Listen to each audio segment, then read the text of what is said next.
Hello, everyone, and welcome to the Beadle Grimm's Twitch channel. Tonight, we will be finishing our two-part stream of Step Right Up, a milk-themed horror adventure presented by none other than Beadle Grimm's Pandemonium Warehouse. I'm joined by this incredible cast of folks who have agreed to wade knee-deep through all of the milky goodness that Mr. Bones' Big Top Euphoria has to offer. We will announce them shortly once again, but before that, we have a few other announcements. First off, our sponsors. This stream was made possible by my wonderful overlords at Beadle & Grimm's. A big thank you to Bill, Charlie, John, Matt, Paul, and their families for this opportunity. We will also be doing a giveaway throughout this stream of milky goodness. B&G will be giving away 10 t-shirts throughout the stream. The secret word to put in the chat is !sweet milk. I don't like We'll pull 5 winners before and after the break, which will be 1.5 hours into this 3-hour stream. You just had to keep propagating the sweet milk, didn't you? You just couldn't let it go. Yes. Got to infect the whole audience too. Yes. I got mine. Oh, Basically, no, every time don't they do it. Oh, yes. Oh, no, Mikaela, no. It's so funny. Everybody, the reason we have the butter emotes happening is there's stuff happening over on Beyond right now, and the most horrifying butter gelatinous cube thing happened last week, and it was just so. This is the week of dairy horror, every which way. This is the week of dairy horror. Welcome. We're a part of this. We have the Ides of March, and now we have the Curdles of May. Ooh. Next up, we have the Beadle & Grimm's Helping Heroes promo. In honor of Nurses Week, which starts this Wednesday on 5/7, we will have a site-wide 10% discount on beadlegrimms.com, where we recently released the silver edition of Descent into Avernus, and we still have our gold edition of Eberron Rising from the Last War available. In addition, 10% of all of our proceeds are going to the charity Feeding America. Feeding America is a nationwide network of 200 member food banks that leads the fight against hunger in the United States. So super cool. Our last announcement is about Jasper's Game Day. The charity Jasper's Game Day is opening up the dialogue about mental health across the world and showing that you are not a critical failure. Through RPGs and other games, the money that is raised through their events goes to a local prevention center to promote suicide prevention and awareness. Suicide is the second leading cause of death for people ages 15 to 32. Fenway Jones has lost 2 friends to suicide, and she and her team saw a need for that awareness in the gaming community. They have since chosen the gaming platform to be a powerhouse for mental health awareness. For more information about them and their story, go to jaspersgameday.com or watch Jasper's Game Week on twitch.tv/mini terrain domain. May 3rd through the 7th from noon to midnight Eastern Standard Time, where they're also going to be giving away a lot of cool prizes, including a gold edition of Beadle & Grimm's Eberron box. So that's our announcements for tonight. So we are going to go back through our introductions. It's time to re-meet our amazing cast. So I'll go one by one. If you will introduce yourselves, tell me about you, and who you're playing. So let's start with Matt Wiggum. Yeah. I am, my name is Matthew Lillard. I'm one of the founders of Beadle & Grimm's. We're very honored to have you guys all playing with us today. This is our very first ever streamed game. Justice, thank you for running it. Mikaela, thank you for producing it. And last week I had a blast. It's very rare, sitting in on these games. You sit down and I loaded into my character really quickly, and I loved everyone, and I loved how everyone was playing. And so I'm excited to continue this week. I'm playing Wiggum Canterbury. He's a bard, and he's quite smitten with sweet milk himself. In fact, he's drunk quite a bit of it, and he's sweaty right now, and he's looking for more, actually. If he could find some, he would love it. And we're excited to give away t-shirts this week. So I'm glad that we're sponsoring the game that we're producing. So I'm thrilled to be here. Thank you. Awesome. How about Mikaela, our producer? Who are you playing? Who are you? That sort of thing. I'm nobody. I work with Matt and Justice, Beadle Grimms, who knows what I do, but apparently it's now involving streams. I'm playing Calliope, who is a tabaxi acrobatic rogue and a circus performer herself. Awesome. CB? Hey, Critical Bard here. Critical Bard across all social media channels. My name is actually Omega, but I am known as Critical Bard online. Vocalist performer. I just like to have a good time. I am also playing Cinder Wind Rain, your very over it evocation wizard, twin brother to Caldera, Earth Genasi, and is not here for the shenanigans and the shenanigoons that is happening in this big top, but it's okay because he currently has the milkman held and there ain't shit he can do about it. For now. LaTia. Hi, I am LaTia Jacquise at The Lady Tiefling across all social media. Your friendly neighborhood flow artist, community manager for D&D Adventurers League, and person who loves you all. Today I am playing Caldera Windrain, twin sister to Cinder, and she is a Fire Genasi barbarian, and she is currently on her way to kick some serious milkman butt. Awesome. Lots of milkman butt kicking will ensue. And last but not least, Jen. I am Jen Kretchmer. I am a writer, producer, director, tabletop streamer, all the things. And I am playing Izzy, who is a changeling Faepax warlock. She's got a fun little imp friend, and she tends to walk around disguised as a 6-year-old with ringlets, with a balloon, which houses her in. But I am currently disguised as one of our friendly, or at least previously friendly, also over at Carnival workers, who is a gangly teenage boy. Jeffrey. Awesome. And I am Justice. I will be your ringmaster for tonight. I am a writer, a clinic manager, and I work at Beadle Grimm's. So about this adventure, before we get into playing, I wanted to take a moment to inform our viewers that Step Right Up is a carnival-themed horror adventure. As such, some viewers may find some aspects of this stream disturbing. As a precaution for this group, we've all had access to a digital consent tool to clarify any content that we'd like to skip over or remove entirely. Before the stream, we also took the time to discuss these as a group and implement digital safety tools in case something strikes a nerve. Please note that I have modified this adventure to suit this group. If you later decide to purchase Step Right Up on the DM's Guild, please review the preview to make sure it's right for you. And so we will now do our roleplay warm-up, and then we will get back into our session. So the roleplay warm-up for tonight is, what does your character most fear?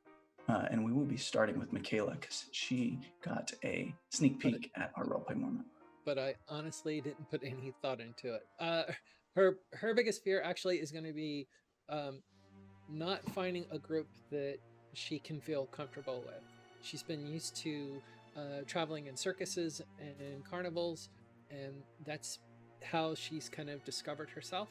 And since she's left her previous one, she's looking for either a new group, adventuring group, or circus, or something to make her feel more confident in her own abilities. Awesome. Who's next? Who's ready? So, Okay, Jen. Izzy is afraid of getting bored and complacent, I think. All She right, does that's not awesome. does not want to get stuck in one place. She wants the antithesis of the white picket fence. Sweet. That's very interesting that you say that. Who's next? I'm afraid. I am Caldera, that is me, and Caldera is afraid of losing her family.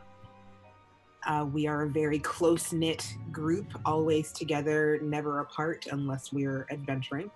But losing her family would probably destroy her. Makes sense. Cinder is a two-parter. One, it is family because they are very close. and he will protect them as much as possible. But also, he's afraid that all of his research has been for nothing. All the work that he has put into figuring out who exactly he and Caldera are, why they exist, all the other things trying to help out his parents with their research. If he finds out that it was all in vain, that would break him more than anything else. Wiggum Canterbury is so gifted in the ways of making people laugh, and he's charming and lovely, but he never knows if he has real friends, and he's never really been in love. So he's afraid of growing old and never having true friendship or true love. That is what keeps him up at night, in fact. If you hear the wolves howling in the distance. I feel like I'm learning so much about all of you as like human beings too. It's really interesting. Awesome. Okay, I didn't miss anybody, correct? No. Ringmaster, what's your fear? My fear is that... No, I don't know. I don't have one. I'm not afraid of anything. I just want to drink more sweet milk. What's the milkman afraid of?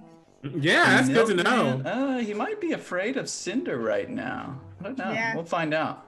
One thing I forgot to do last time, usually what I do is the best roleplay warm-up, I like to give inspiration to that person. So which one did you guys feel like was the best roleplay warm-up? It was a role-play warm-up, and I was role-playing. I was in character. True. Hello, Wiggum Canterbury. Hello. Either Cinder or Wiggum. Okay, I did love Wiggum, I'm not gonna lie. Okay, all right, Wiggum, you Let's have give inspiration. It to Wiggum just in case. He's the only one that also drank the milk. That's true. That's Exactly. true. Yeah, That's Wiggum very deserves true. inspiration just for drinking the milk.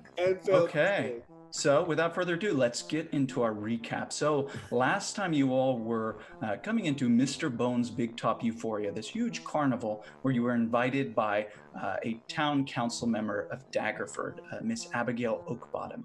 Abigail Oakbottom is basically the leader of the Merchants Guild. And as you explored the carnival, you all figured out that long ago, this man named Leland Bone, who was the son of a dairy farmer, had basically employed himself in this or attended this alchemist school where he exhibited these strange behaviors and some warning signs to his teacher, Harrietta.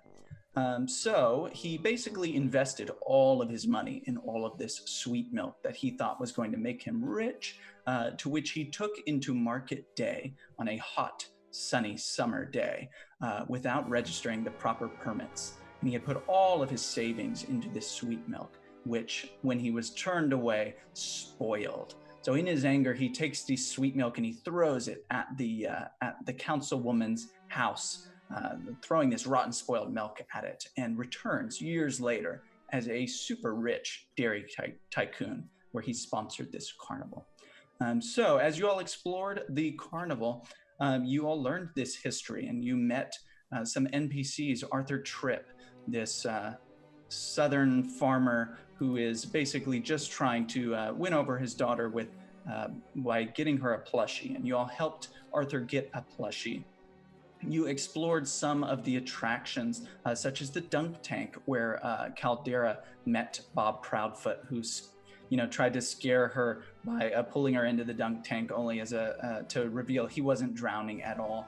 And Cinder spoke with Harrietta, who learned that there was something up with the sweet milk that Wiggum and many of the attendees were drinking.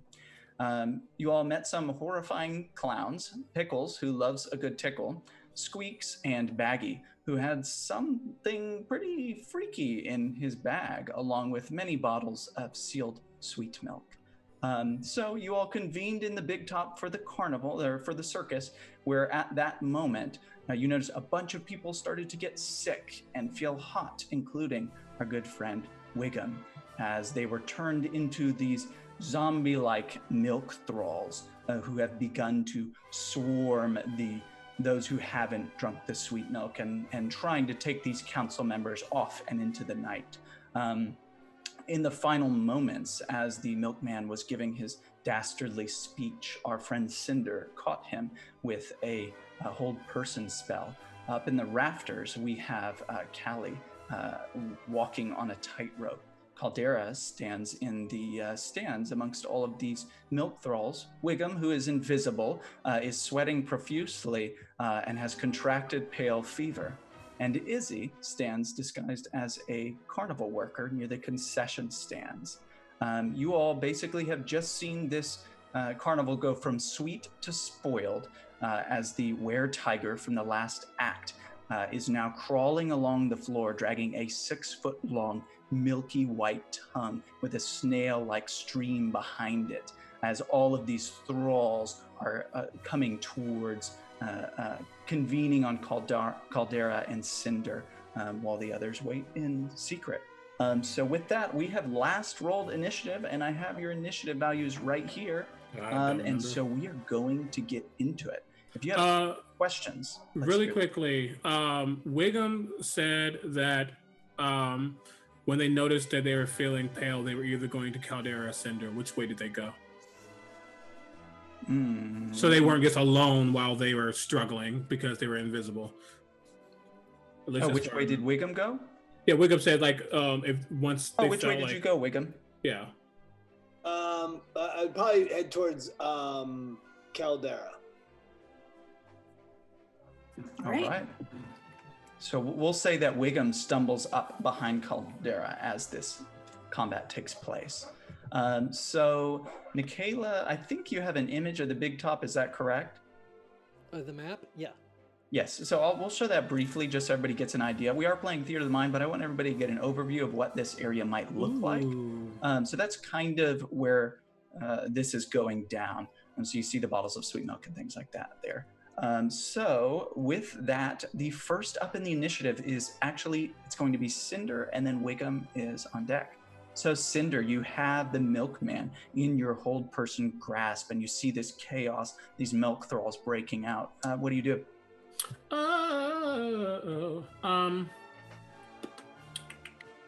Let me look at this real quick. Okay.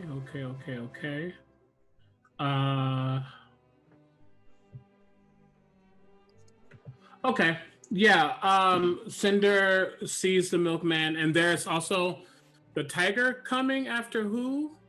There is a were-tiger. It is slowly crawling along the ground towards you, just lapping up any broken sweet milk with its tongue as it crawls towards you and growls. Okay, cool. Then I have him held. I'm not worried about him. I would immediately, I will pull out a rough, almost like a blood diamond, is what it seems to be. Not a blood diamond, but it's like a darker diamond. Like a ruby. No, it's still a diamond. It's just not as clear. And he will write a rune into it and watch it to change color. And then I will point it towards the were-tiger as I cast Chromatic Orb at it. As you're concentrating on the milkman, you're holding him down, you draw this rune and you shoot off this chromatic orb towards the were-tiger. Why don't you make your spell attack roll? It's going to be... let's keep it in line. It's going to be fire because duh. Fire it is. That's a 17 on the die plus 6, 23. All right. Yeah, you definitely hit it. Yes. Okay. And that is... not the best. 15 points of fire damage. 15 points of fire damage. So you smack this milky were-tiger and it sizzles a bit, and you see the steam and the curdles bounce off of the side of its head as you nail it with your chromatic orb. And I guess yell out Caldera. And yeah, I guess kind of focus. All right. Anything else? Or are you going to stay in the stands? And we're also going to assume everybody's at least is one turn away from movement to the main action. If there's stuff around me, I would try to get like a little freer, get away from people. Okay. There are milk, because you're towards the stands, correct? Yeah, I was in one of the stands. Yeah. You would probably see some of these milk thralls shuffling towards your location, along with Caldera. Yeah, I would just try to like get out of the stands. And just, I mean, if I'm around people, I'm not really pressed about it, but just not immediately next to somebody like within melee range of them. Okay, so you push through these milk thralls as they're clambering over one another, kind of falling on top of one another. It's kind of like World War Z when they're just kind of making this mass of people moving in one direction as you're pushing through. You find it's a little hard to breathe as you do so, but you come out on the other side of the stands. Well, and you do have Akila's initiative? I do. Akila got a natural 1. So I have Yes. Cinder, Wiggum, Dreer, Callie, Izzy, Caldera, Akila, with my baddies mixed in, but I didn't tell you where they were. So Wiggum, it is your turn, and then Dreer is on deck. So, Justice, as we ended last time, I had failed my save pretty miserably. Yes, you have pale fever. Okay. So so am I? Go ahead. I'm listening now. So you have you have clammy pale skin and clouded dilated pupils. You take a -2 penalty to your attack rolls and ability checks due to a headache. And you notice that as you bump into things or touch things, your skin is very sensitive. As if something hits you, you're going to be in even more pain than usual. Okay. But I am not a zombie, correct? You're not a zombie. Remember, you're stronger than a commoner. I am very strong emotionally. Okay. I am going to, I am behind him. If we recall last time, I was behind them at the entrance into the big top. Yes. So what I'm going to do is I'm going to move silently, and I'm going to hold my action. I'm going to ready an action for whatever happens next with our guy. So because I'm invisible, I am not going to take an action to attack. I'm just going to be in a position to attack him from behind. Does that make sense? Okay. Yeah, that sounds good. With your bow? Correct. Now, can I give Bardic Inspiration from... Yes, you still have your bonus action. Yeah, that I understand, but I'm pretty far away from Caldera. And I think it's 60 feet or 30 feet. 60 feet. 60 feet, yeah, so you can easily get anybody in here. Great. So I will, I'll whisper a ditty. I'll grab my lute from far back, and I'll play a little. No, I'm not gonna pull my lute out because it's too much. I'm gonna grab like a little pan flute and whistle, and I'm going to try to send Bardic Inspiration to Caldera. Okay, so you grab your pan flute, and as you put your mouth on it, you see out the other side, it comes out kind of like this low, not the right note you played, and milk dribbles out the bottom of the pan flute as you do so. And you notice that your mouth is very clammy, as if you could exhale some sort of breath of milkness, some acidic milk falls from your mouth. So you do have a milk breath ability that you can use once during this session, and it'll work in a 15-foot cone, and it will do acid damage. It is milk breath. So you give Bardic Inspiration to Izzy, you said? Yes. Or Caldera? Caldera. Oh, Caldera. Okay, so Caldera, you have Bardic Inspiration. Last 10 minutes. And I want you to know, as the milk spills out, as it drips down, he's got like a little Bardic, like a pointy Bardic goatee. He tries to lap it back into his mouth. There's a part of him that wants to spit it into his hands, like, and then drink it back up. He's not going to. It's chocolate flavored, if I remember. So he's longing for that milk. Mm-hmm. I like it. And so you're going to ready an action to attack the milkman if he does something that you determine. Correct. So I will be within 10 feet behind him. All right. So it is actually the were-tiger's turn. You do have inspiration as well, Caldera, from the milk pun, I believe. Who gave the milk pun last session? Oh, no. Okay. Jen has the milk pun inspiration. That was regular inspiration. Caldera, you only have the Bardic Inspiration then. Okay. So, sorry if you hear the wolves in the background. There are howling dogs from the outbreak of the... They're circus dogs. Circus, yeah. They're circus dogs just running around, milking around. So anyway, Part of the show was the were-tiger- trained dogs that would run around, and now that there's milk everywhere, they're just really upset. That's usually a cat thing. Absolutely. Cinder, you have hit this were-tiger with your fiery chromatic orb, and the were-tiger crawls towards you and then suddenly breaks out into a sprint and starts running at you with its milky paws, kind of leaving a small puddle in the ground. As it leaps out towards you, it kind of wiggles a little bit in this amorphous kind of white blob. And then you see these long, bony claws extend as it claws out at you. What's your AC? 15. 15. All right. So it claws at you with the first one, and you dodge deftly out of the way, and it kind of scratches against the stands, which kind of make this sound from the wet of the sweet milk on the end of its claws. With its second attack, it does in fact hit you. What was the number? What was the number? Do I tell you the number? You need to tell me the number. If it's above 15. Oh, okay. Well, I rolled a 15 to hit, and then it also has a +5. Okay. Okay. So it claws you with its claws, and you will take 6 slashing damage as it kind of just rakes you with that. Then it opens its mouth with this kind of sticky milk jaw and tries to bite you. I like it. You like it? Okay, good. And as it does, it kind of lets out a roar, but at the same time, kind of like a meow. And it is unsuccessful in its bite and chomps down on a piece of wood in the stands. And with that, it is now Dreer's turn. And Callie, you are on deck. Dreer is going to head over toward in range of the milkman and provide the help action. Okay, awesome. Oh, one more thing. Cinder, you took damage. Will you give me a concentration check?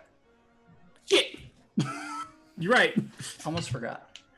Okay, and that was 6, so yeah, I guess it's gonna be 10. Got a 16 on a die. Awesome. Continue, Izzy/Dreer. Yeah, So you run in and you do the help action. Dreer invisibly is going to stand by to provide the help action for...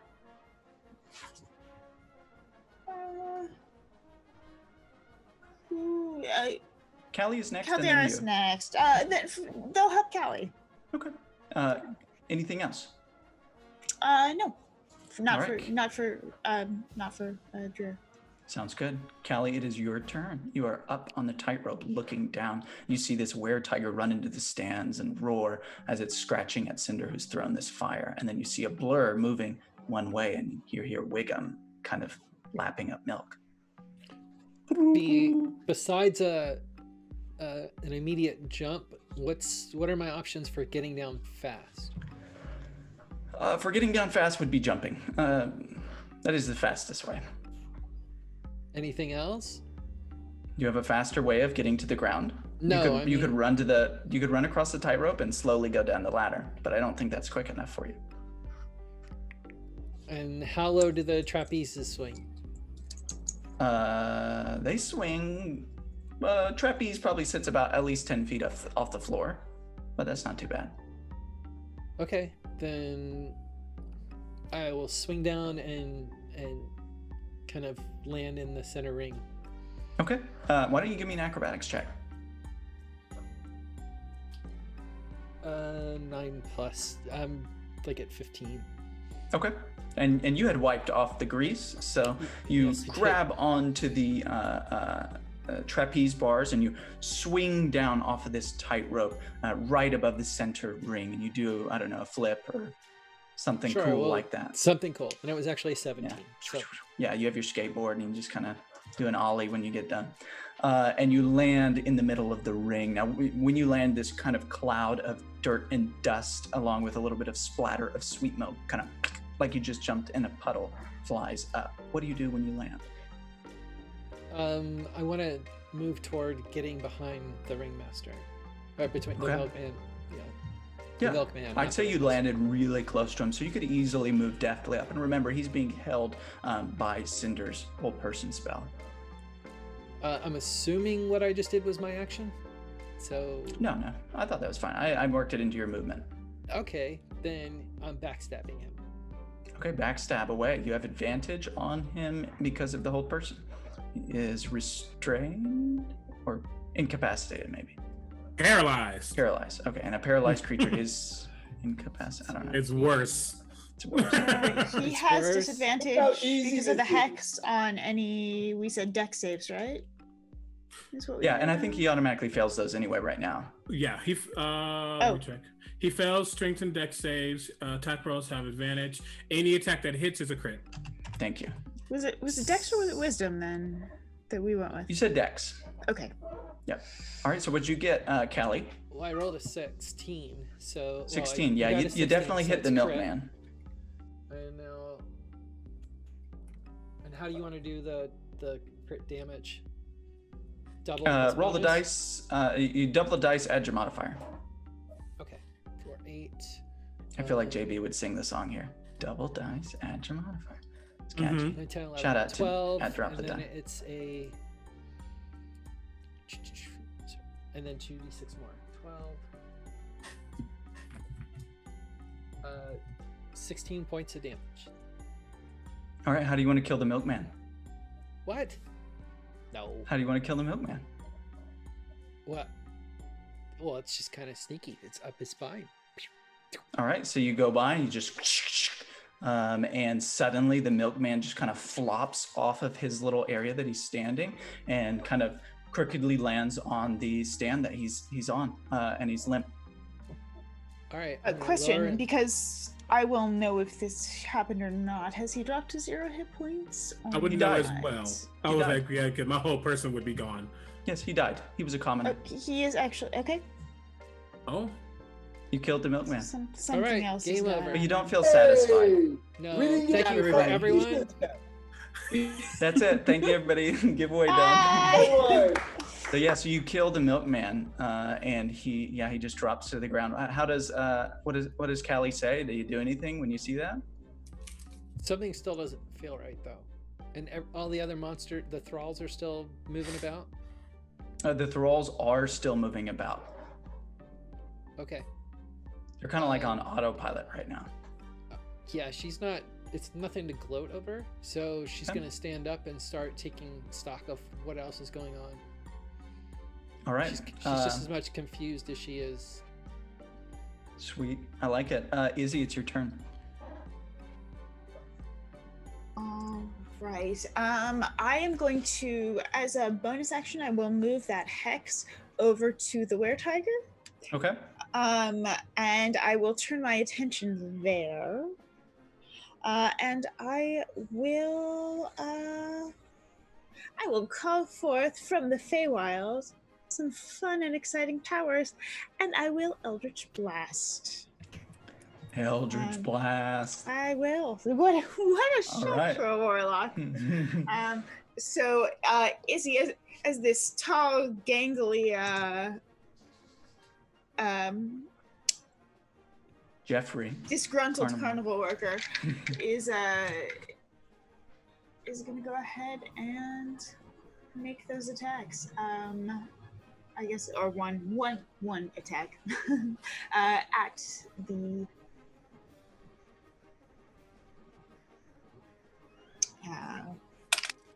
red tiger. So 12 plus 7, so it's a 19 to hit. You're muted, Justice. you muted yourself somehow. I muted myself somehow. Why don't you did hit it. So why don't you roll your 1d10 for your Eldritch Dart? 2 plus for the hex, I get another d6.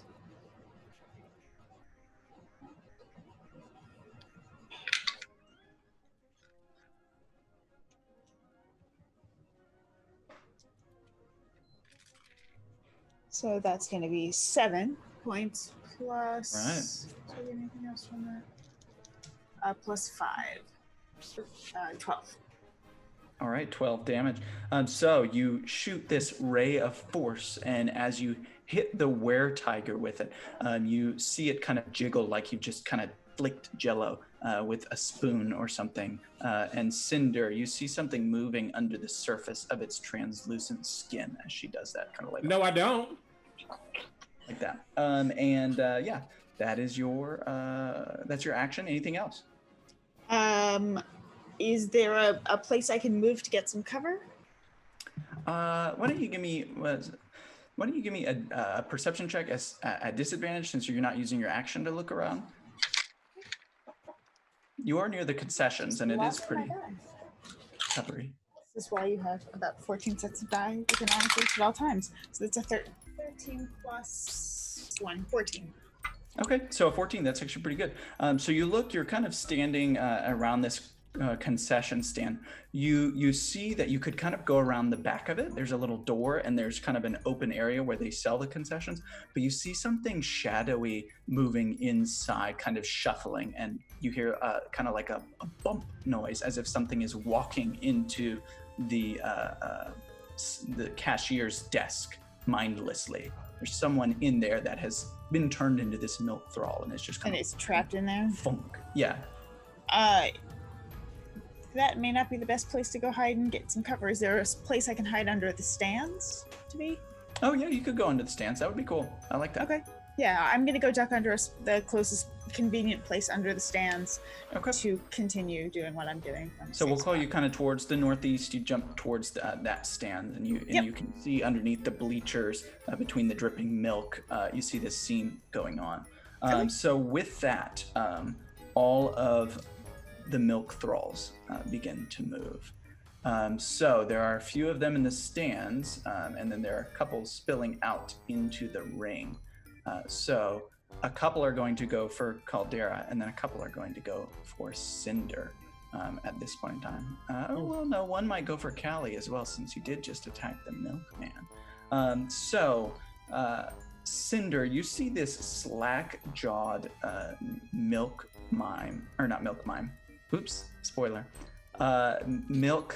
thrall. It's kind of got its mouth open, and it's pouring something in as it shuffles towards you. And it kind of moves its body to just slam at you. So it gets a 14 plus 4 to hit. Does that hit? You will have seen Cinder already prepped for anything that's coming. Okay. When seeing this, you will see him do almost like an X in the air with his runic finger. That's what I'm going to call it, his runic finger. And then he'll push on it, as immediately a blast of like magma just appears in front of him and hardens as he casts shield. I like it. So you cast shield, and you see this suburban balding dad kind of just bump into the shield and drops his popcorn in his other hand as well. Dad. Then there is a couple of milk mimes. I keep saying milk mimes. I'm so sorry. They're totally not in here. So these milk thralls convene around Caldera. And one of them has kind of this big kind of milky belly. It's almost like it's pregnant or something, but it's not. It's another suburban dad who has had so much sweet milk. So he does the same thing. He kind of slams his body towards you. And he gets a 13 total. That misses. That misses. So he kind of slams and kind of gelatin-like bounces against the stands. And as he does so, he kind of slowly recites something that maybe he said during the carnival, like, "Ooh, this show looks good." And the third milk thrall goes for Callie out in the ring. So it kind of spills over the stands. And this one has a bottle in its hand, and it attempts to kind of smash it over your head with the sweet milk inside. So what is your AC? 16. All right, so it kind of reaches up with this milk bottle and throws it to the ground, and it shatters and splashes everywhere as it misses. And it is now Caldera's turn.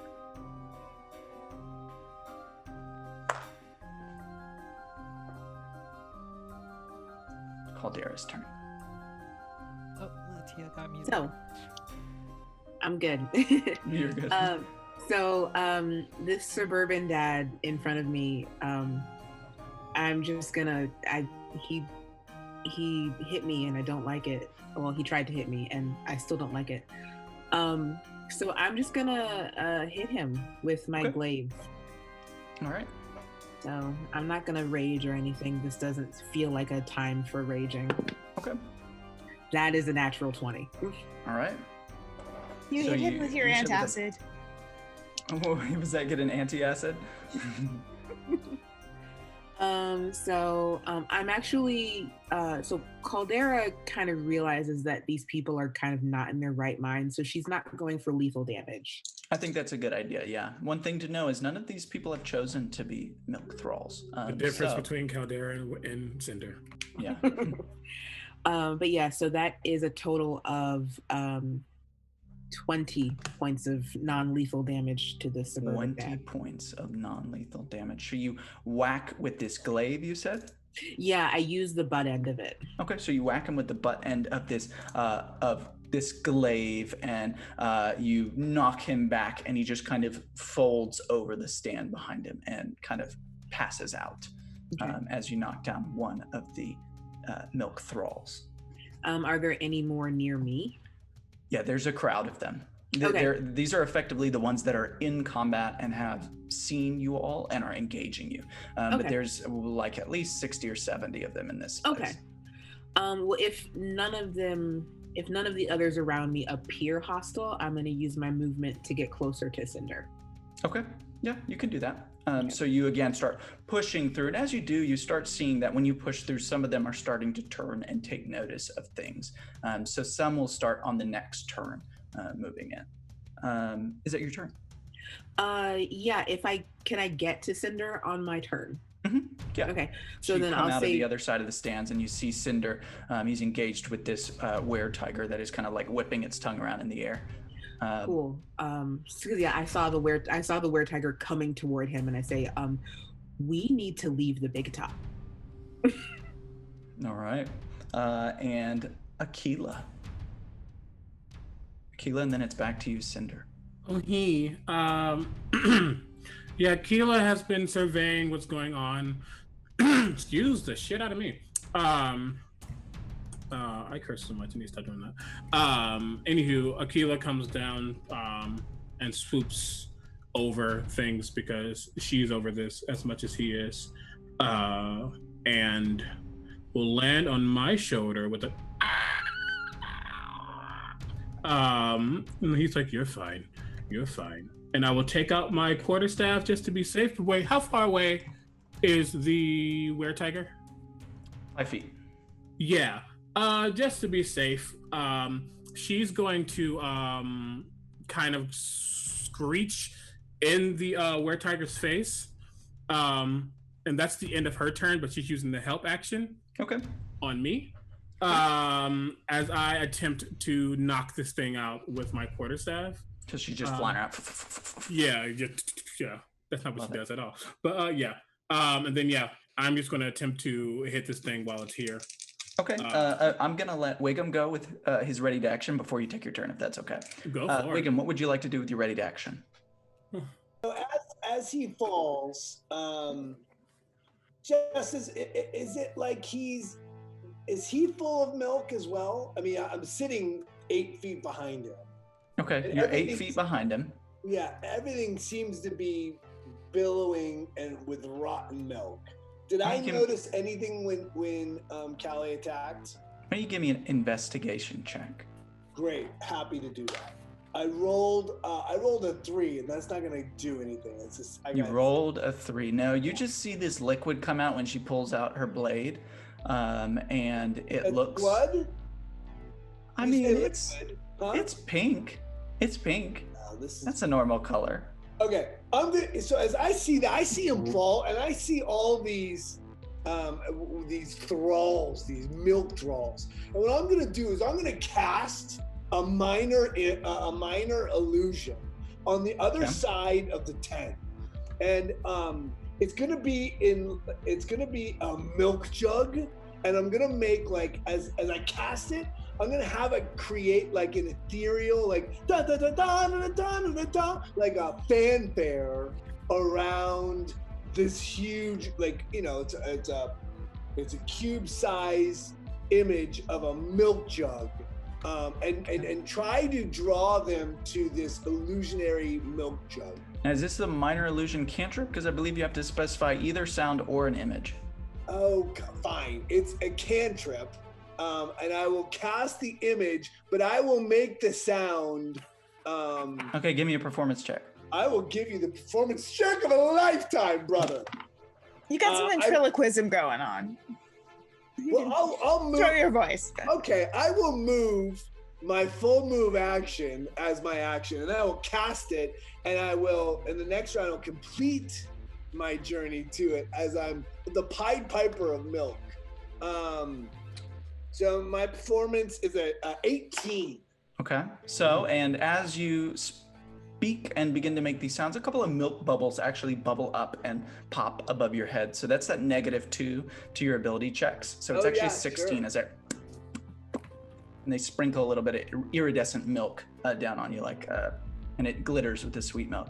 But it's still a very effective performance. As you throw your voice that way, you see a few of these milk thralls beginning to turn that direction, kind of pulling the heat off Cinder and Caldera, although they probably prefer the heat because they're fire generals. Great. And as we're going, as I'm moving over there in invisibility, I'll see if I can grab a small spilled canister of milk and lap it up. Okay, well, you'll have to do that on your turn because this is only a ready to action. Huh? This is your ready to action from last round. So your turn will be after Cinder's and we'll continue it then. But I'm doing it I just want you to know they can't see. You just want to lap it up a little bit. As I'm moving, it's a part of my move action. You don't have a move action on a ready to action. Okay, all right, we'll get there. Cinder, it's your turn. Okay, and did the milker, was he affected by the spectacle at all? The spectacle. Why don't you give me a deception check? Oh, I usually think of owls being deceptive. They're not. That's a negative to her charisma. No, that is a 7. Okay, so I won't be giving the were-tiger disadvantage, but you still have your help action, so you have advantage. Yeah. Okay. And again, your person it's spell gonna has be dropped, of course. The hex will be a disadvantage on dex on the tiger as well. Okay.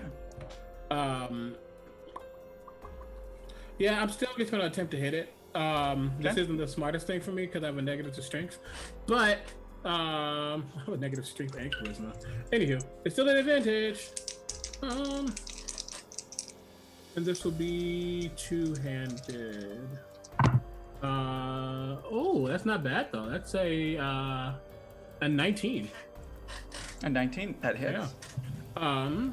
Then that is. Caldera's watching and she's like, I'm so glad that you've finally taken some of the things I've taught you to heart.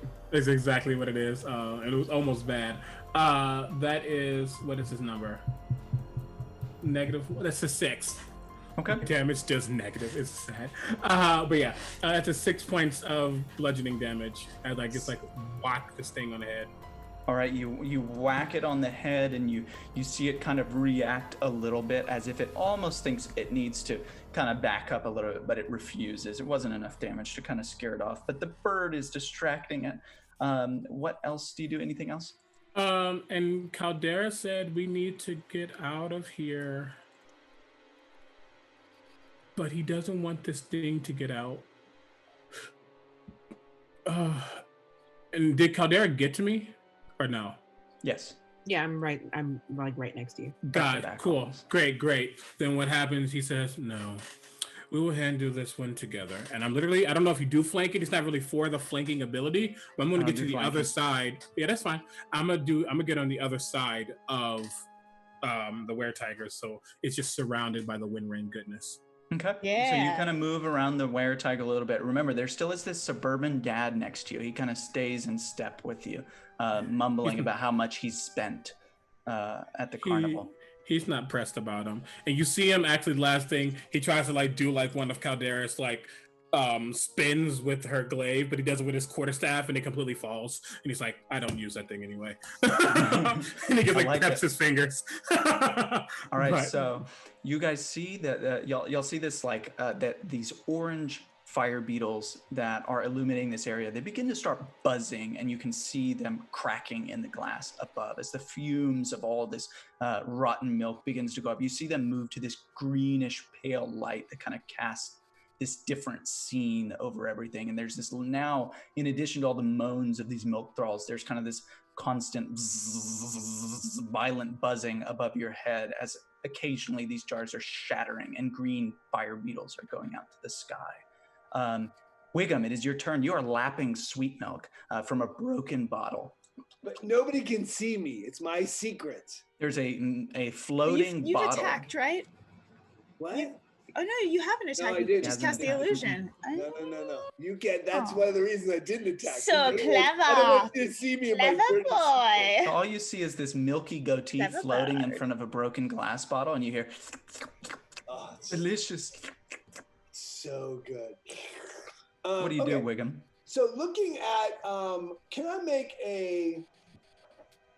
I'm going to continue my move action to try to lure all of these, as many thralls as I can, to my luminescent minor illusion of the milk. So I'm going to say you're moving towards that area as you're making this sound. Is that what you're saying? Yes, exactly. Okay. So I'm trying to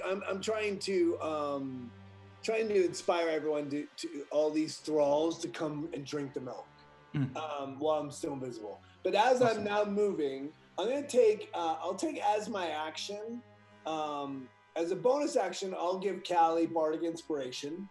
As I pass her, I'll throw a little Bardic Inspiration to Callie. Okay. And then I want to look at the buzzing sound that's above me. Do I get a sense that this is part of the grand design of it?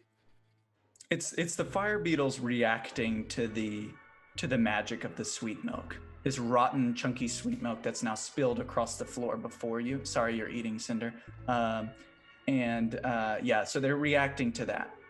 He paused with it in front of his face. I felt so bad. The nastiness of the rotten sweet milk, but it's delicious. It really is. You guys should. It's so delicious. It's so good. But my question is this: does it look like it's a planned chain reaction? I want to do a perception. Nothing here looks planned, other than the movement of the milk thralls. Okay. They're like a clambering, unified mass. And are they moving? Am I successful here? Are they moving towards me? They're near the exit. A few of them are, at least. They're distracted. Okay. We'll say a quarter of them are splitting off that direction. What? We'll say a quarter of them are splitting off towards your enchantment. Perfect. That's illusion, exactly I guess. what I want. All right, thank you. And you said for your action you wanted to do anything? No, I'll give Bardic Inspiration to Callie. Okay. Bubble, puke, lap it up, and then Bardic Inspiration to Callie. Okay. So it is now. Callie, I didn't skip you, right? No, okay. No. Wiggum's turn done. It is the were-tiger's turn. So the were-tiger begins to kind of claw at the both of you. It's trading. It's trading its attacks between Cinder and Caldera. So one of them goes for a Cinder and the other for Caldera. So the first one fails, even though your shield is gone, it misses.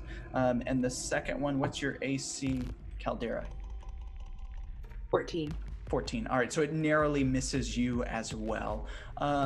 You all feel this kind of wave around you, though. You almost hear something appear around you, and you notice that a few of the milk thralls that have been shuffling your way, they start to kind of stop, and their faces get stuck on something like an apartment store window, or a department store window, as if they're kind of pushing towards you, but they're pushing into something. So that's that. So Dreer, it's your turn. Have we seen the clowns anywhere nearby? The clowns came on for a brief show before, but they are not in this area anymore. They would have been kind of like backstage. You probably would have seen them move in and out. I'd say they're probably out in the rest of the carnival. I will have Dreer provide the help action on my next attack. I think that's what we'll do. Dreer sort of goes out into the area because my attacks have such long range. Pretty much anywhere Dreer goes, they can help me. Yeah. Awesome. Yeah. Callie. So you pulled your blade out of the milkman. You see this pink blood kind of splash on the ground and settle a little bit. So it's not normal blood? It's not normal blood. So is there anything else weird about him when I did the deed? So when you did the deed, so as he's hit the ground now, 6 seconds have passed since you've attacked him. You notice that his body is almost going flat. And all of the blood is staying in one contorted mass, almost like a consistent pool of Pepto-Bismol or something is kind of scattering across like a large slug that's flattened across the ground. So it's moving towards something? It hasn't moved yet. It's just kind of one cohesive thing that's kind of stretching out. Like an ooze or a gelatinous cube kind of thing. Kind of like that. Okay. Yeah. And there's 2 main exits to the whole big top. Yes? Yes, there are 2 main exits to the big top. Everyone is near one of the exits? I'm going to try to haul butt toward the other one. Okay, yeah. So there is a more open exit towards the south. This is the one that they entered with all of the equipment, the bigger exit. You all do see a kind of opening there. So Callie starts heading that direction. Yeah, I want to... Plan is to close it off and trap the thralls. So okay, that's what's trap the thralls in here. Head. Yeah.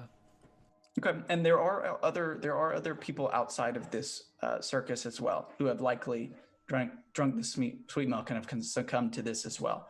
So you move towards that area, and I'll say you reach that because everything's within one movement here. So you see the tarp, and now you notice that from the fumes, all of these white and red stripes are kind of bleeding a little bit and melding with one another, no longer as neat and separated. All the colors are mixing. Okay, and then so if I was able to make it in one, then I'll use my action to start pulling the tarp down and then closing the big top at the time. Tying it off. Yeah. Okay. I'll say this will take your action, but you don't have to make a check. I figure as adventurers, you all know how to tie a knot. So you begin kind of securing this exit, setting the tarp closed so that if anything moves towards this way, it's going to encounter the tarp and be kind of closed in. And next up is Izzy. What seems to be the biggest threat right now? So what seems to be probably the mass of milk thralls that are closing around Cinder and Caldera. Why don't you give me a perception check real quick?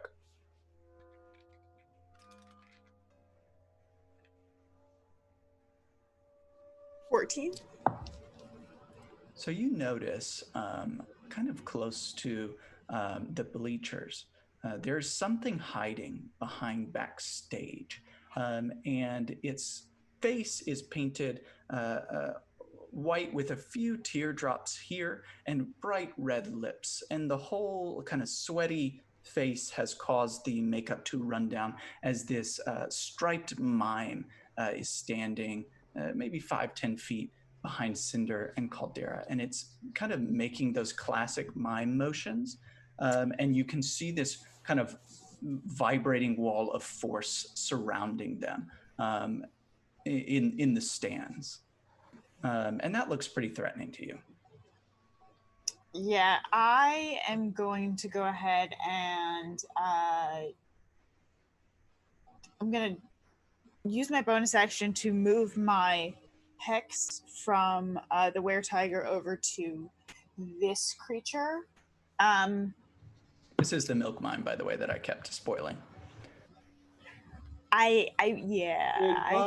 Good pun. Nice pun. Inspiration for the GM. Thank you. I'll have advantage on my next attack. Can I tell him what kind of magic it's using to cast those spells? Is that something I can see at a glance?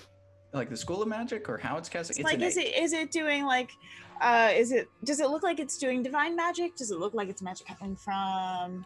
I think Wall of Force knowledge? is evocation spell. So it looks like it's doing arcane magic.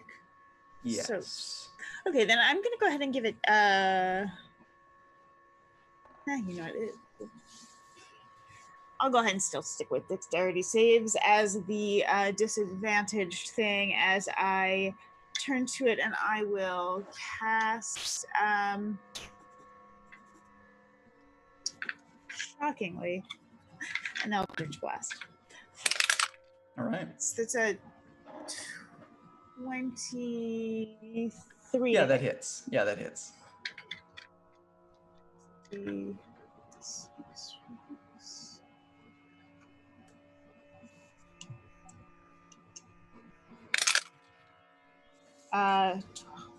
17 points of damage on 17 that hit. Nice. Oh, actually, I can fish for crits because I have help action, which I did not put. Fish for crits. I like that. It reminds me of something I'd hear in a cereal commercial.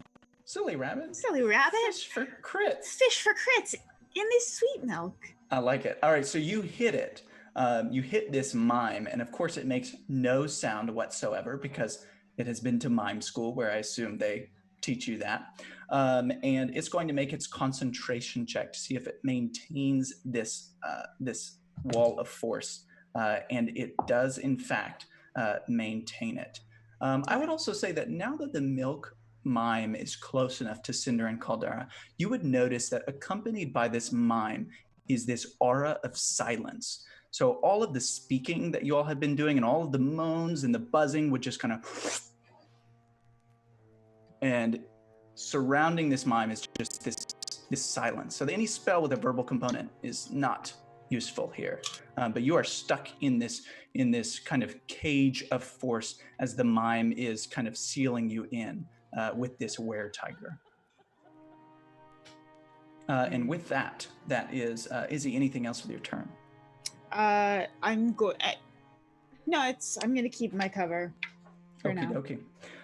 So it is now the Milk Thrall's turns. So Cinder, you kind of sidestep around this suburban dad, and you notice he kind of bumps into the now wall of force and kind of drags his face across it. Just kind of mindlessly bumping into it, doesn't quite take the hint. You will see the other milk mime, the one that was going for Callie, begins to close in, and this time tries to slam into her, unsuccessfully, just kind of flopping around on the ground like a fish out of water. And now it is Caldera's turn, and then Mikaela. So Caldera, you're in this aura of silence inside this wall of force with a milk tiger whose tongue is kind of bouncing up in the air above you. So lots of stuff going on here. What do you do? Do I notice the milk mime at all? Give me a perception check. Okay.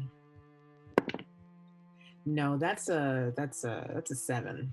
You do not notice the milk mime. We'll say that this were-tiger is so threatening to you that you're focusing most of your perception on that. Okay.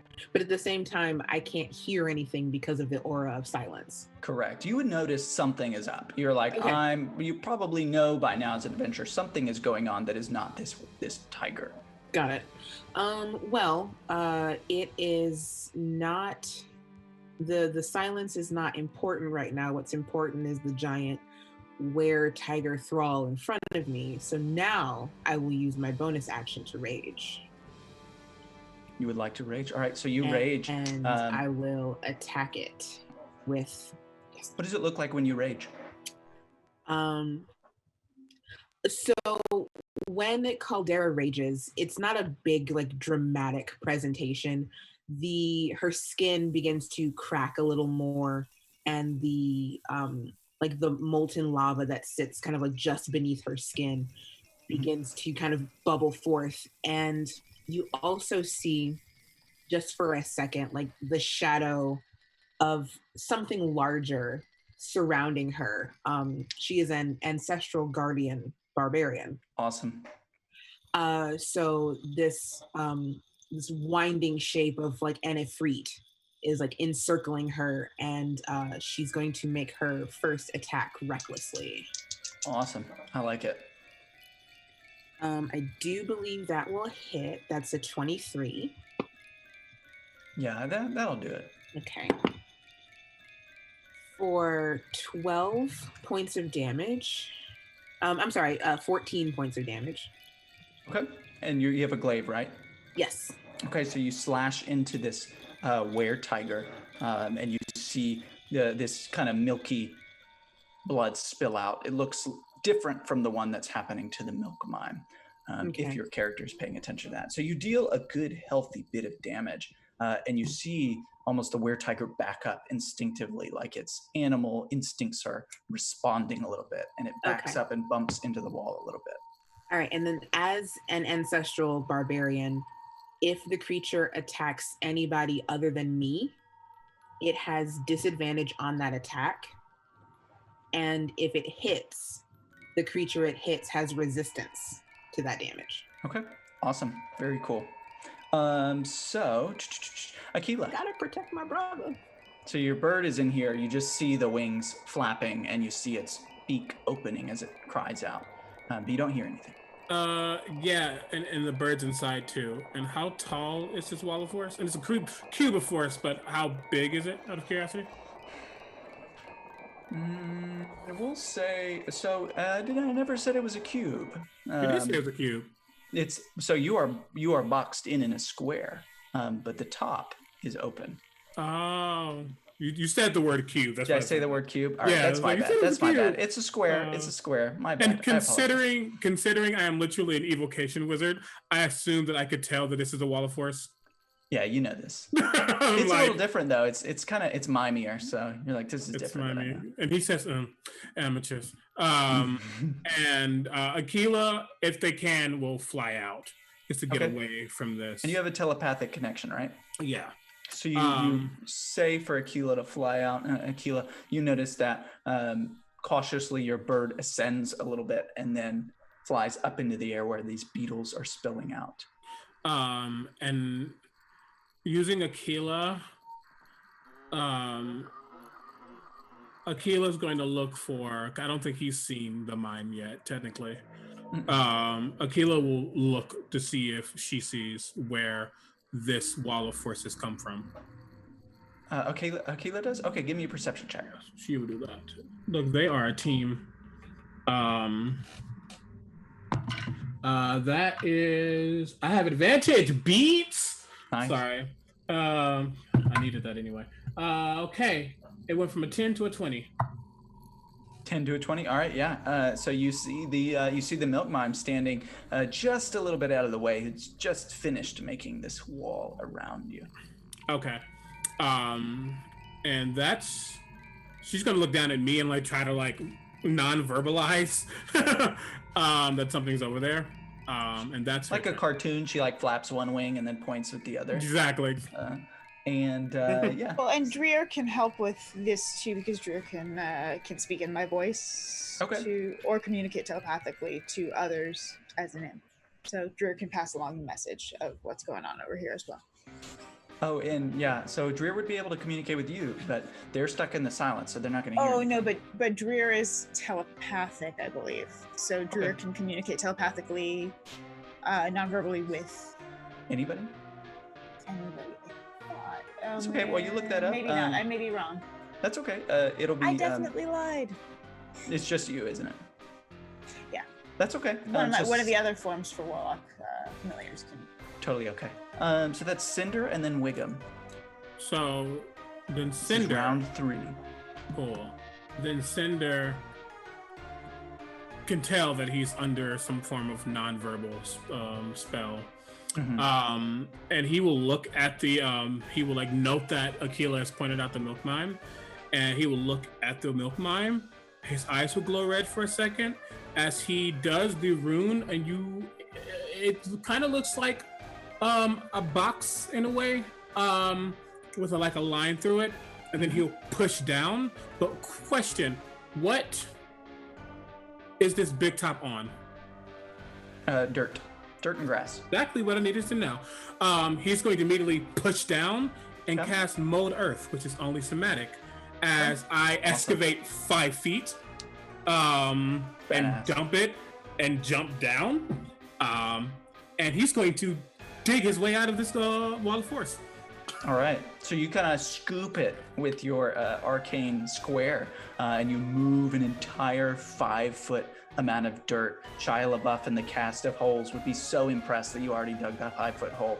As you he probably dumps it on the were-tiger. You're just like, all right, no. so you just kind of dump it, and all of this dirt kind of moves over, and you see the milky were-tiger just kind of shaking the dirt off, as there's a open area where you can see that it's kind of undisturbed by that blur of the force. And that is my turn. I don't really have a bonus action with him that I can really do. Do you like to move? I did. I jumped into the hole. I can't go further than that. The hole this very second. Okay, so you will provoke an attack of opportunity from the were-tiger, correct? That's fine. Moving away from it. Okay, Yep. So it swings its claw out at you. It misses, and kind of rakes against the dirt and the wall. However, it's taking an attack on someone other than Caldera, right? So it would have disadvantage, correct? Mm-hmm. And it did miss. Yeah. So I'll see if it misses even worse. So it just misses, no crit fails, no fumble. Yeah, so you are now outside of the wall of force, and as you kind of climb out of that, you do see this kind of mime in a little beret with the red classic. It's a mime. Everybody knows what a mime looks like. Okay, then clarification, because I was assuming that it would probably take like 2 turns to get out. Cause I was kind of like Mold Earth down and then Mold Earth on the other side of the water force to like get out. Okay. But if I'm out already, shit. I would take that. I was assuming you made the wall just the hole kind of like so that you could just kind of do I would like to do that. I didn't know if that was a thing. Yeah, that's fine with me. Oh. So you've scooped out enough dirt that you can slip underneath. Then yeah, I'm gonna get out of that. I'm gonna just run to a point, and I'm gonna be talking. Then when I start talking, I know I'm out of the silence bubble, and I'll stop there. All right, I like it. So you get out of the silence bubble. You slowly hear this washing, and as you do, you hear this strange sound of Wiggum. What is the sound you're making again? Is it the sound of milk or the sound of milk music? The hills are alive with the sound of milk music. It's my ode to milk. Your ode to milk. I whip my lute around and I start, milk, oh sweet and glorious milk.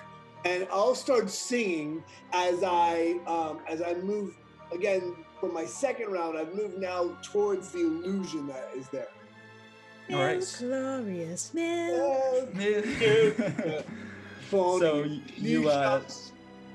So you see Cinder crawl out from under this wall of force, and you're making your way. It is your turn now. So is there anything else you would like to do as you're singing "Milk, Glorious Milk" and running towards this area? See Callie. I'm assuming I see Callie tying off the entrance, one of the entrances. Mm-hmm. So I'll cast a Mage Hand to tie off the other one. You will seal all of you inside with these milk thralls. Do you want to leave the area before you seal it up? Nobody's escaping right now, correct? Nobody in the big top is escaping, but there are other thralls outside of the tent. Because remember, only about a quarter of the people actually went to the circus. There are still people on the rides right now. Do we have a sense of what's happening outside the tent? We don't really have a sense, do we? Mm-mm. It's pretty loud in here. Okay. I'm going to, in one of my verses of Milk, Glorious Milk, I'm going to say, friends, out of the tent now! Let us leave! And I'll take a double move to invisibly, to that tent edge and look outside to see if I can get a sense of what's happening around the tent.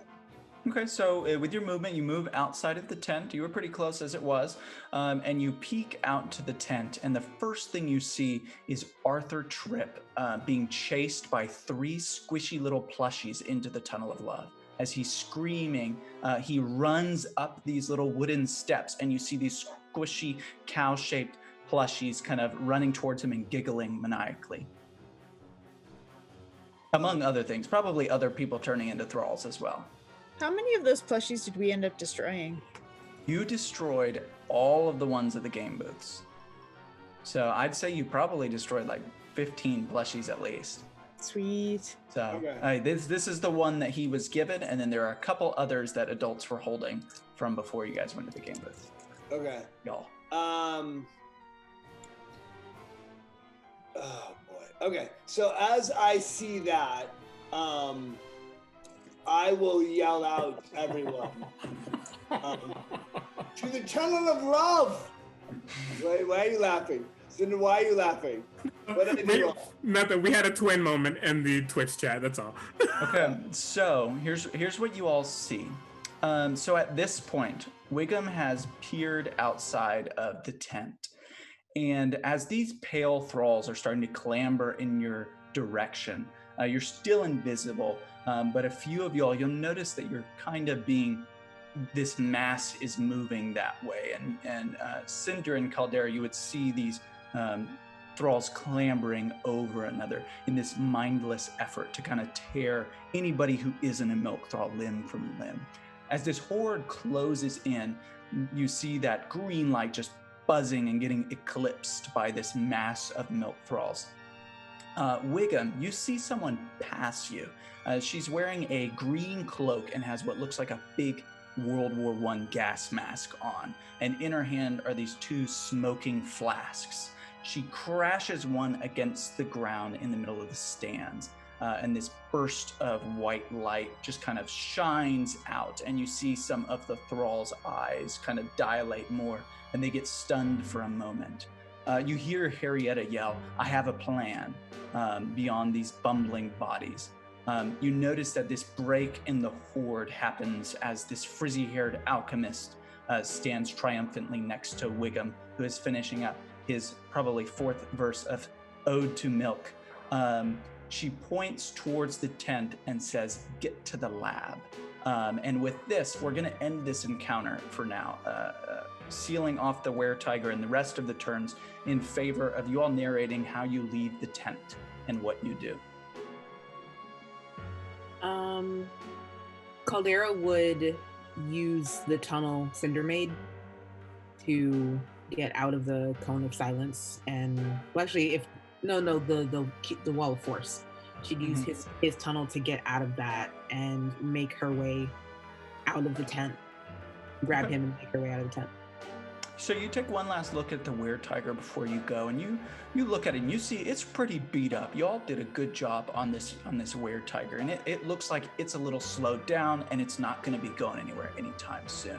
As you duck under, and this milk mime is kind of scattering behind the bleachers, covering its eyes from the flash of the flask. So you duck under that and you run over towards the exit. What about the rest of you all? Once I see that once I see that Caldera is out, I would look back at her and basically just bolt. And then just in case, you will see him trace almost like something that looks like a light bulb in the air, as 3 dancing lights appear next to the Were-Tiger to kind of distract it even more.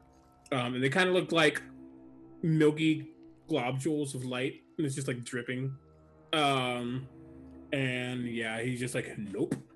And he gets out. Awesome. What about Callie and Izzy? I think Izzy is gonna take actually, Callie, go ahead and finish what you're doing, right. and we'll see if I can get what I need. All right. Callie would be using feline agility, probably a dash, to more or less parkour from her exit over the bleachers, dodging and weaving, and then tumbling out the main entrance. Awesome. So with your feline agility, you bounce across, kind of on top of some of these thralls, jumbling over this mass, and you land next to Harrietta and Wiggum. And last but not least, Izzy. Izzy's gonna have Dreer go up to the tightrope and cut through those lines. And as she's leaving, she's gonna tie up a trip line. Cool. And then All duck right. out of the tent. Awesome. So you tie up the trip line. You guys end up on the other side of the tarp, and I'm assuming you seal it off. Yeah. Yeah, we'll seal it off. And as we're sealing it off, Justice, I just want to see if I can grab one more glorious drink of milk. And I'll say to her, you don't worry. I am right behind you. As you do that, you would take your swig, and Harrietta would grab your hand, and she says, "Dude, you gotta stop drinking the milk." Through her What mask. are you talking about? I am not drinking the milk. She's like, "He is infected. We need to get back to the lab." I'm not drinking them. I'm not drinking them. Wiggum, What do you think you're doing right now? What do you think you're doing right now? I don't know what you're speaking of. I'm sorry. Yes, I drank it earlier. And I transform into the most imposing person that we've seen around the carnival. Probably like And I'm one like, of the strong drop people. it. Yeah, drop it.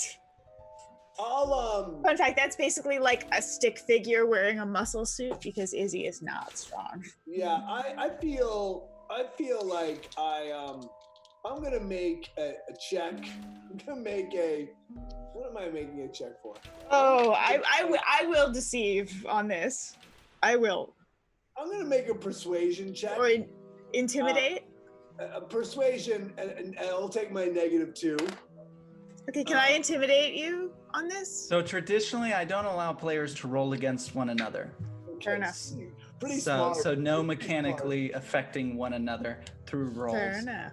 So you would like him to not drink the milk anymore. Harrietta agrees that it's a bad idea. You would recognize objectively that it's probably a bad idea to drink this milk. She's offering to cure you back at the lab. Yes, oh, please, yes. I'm tired of the sickness in Sue's. Please fix this. I feel horrible. Harrietta would hold out a like a plastic bag, and she'd say, like, "Give me all the milk that you have right now on you." Oh, put it in the you know bag. me so well, Henrietta. I'll clink, clink, clink, clink, clink, and then I have this breath weapon that I know is in me. And yes. So I will open up the inside of that the tent, and I will exhale it out to the side. I don't want to hurt people, but I will exhale my breath weapon to the side. Does that make sense? Milky breath. Yes. All right, so you open this up, and what you do is, as you breathe out all of this milk breath, you basically create this acidic pit trap in front of the door, so that anybody who tries to get out will fall in this pit trap. Perfect. Before they can reach the That's exactly what top. I was doing, Justice. Thank you. That's exactly what you were doing. Thank you. You didn't want to just use your awesome milk breath before it was cured. No, I just wanted to go. I want out. I want to be over with this. Insu, please make it finish. Harrietta, as she confiscates all of your milk bottles, she looks at you and Can't see me. I'm invisible. Oh, are you still invisible? Well, your milk breath would count as an attack.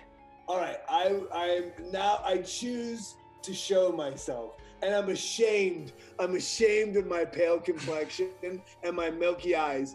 Don't look at me. I'm heinous. Oh, please don't look at me. So Wiggum has this milk-stained goatee. His skin is almost translucent. You can see the veins on his forehead underneath. It's kind of like got like a thin sheen on him. This is truly wretched. I am putrid indeed. Harrietta turns to you all and she says, "How much milk did he drink?" All of it. I thought he just had one. No. He's been smuggling milk.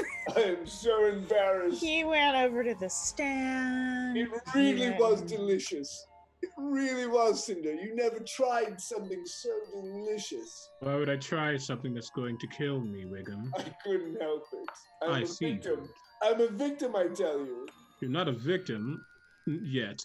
Let's get this cleared up, please. Yes, you can tell us your platitudes and how sorry you are on the way to the lab. I am so heinous. All right, so Harrietta she breaks the fourth wall for a moment, and she says, I think this would be a good time for a break, probably. Okay, good. All right. And Harrietta, we're gonna who are you talking to? we're gonna take a 5-er, and we'll be back then. All right.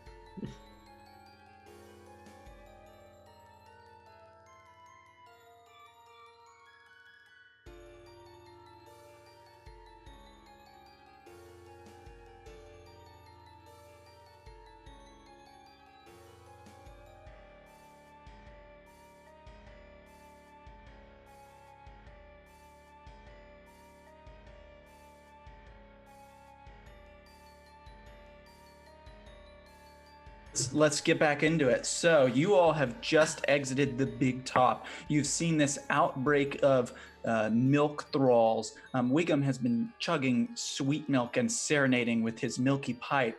Callie has stabbed the milkman, who dropped surprisingly fast, though an ooze-like pink congealing of their pepto-like blood is spilled out onto the circus floor. We have Izzy and her familiar assisting others and moving towards the area and helping to kind of secure everything off after Cinder and Caldera fought this milky were-tiger and were trapped inside a square of force by a milk mime. Harrietta Falconelli, this alchemist wearing this mask, escorts you through the open night of Mr. Bones' Big Top Euphoria.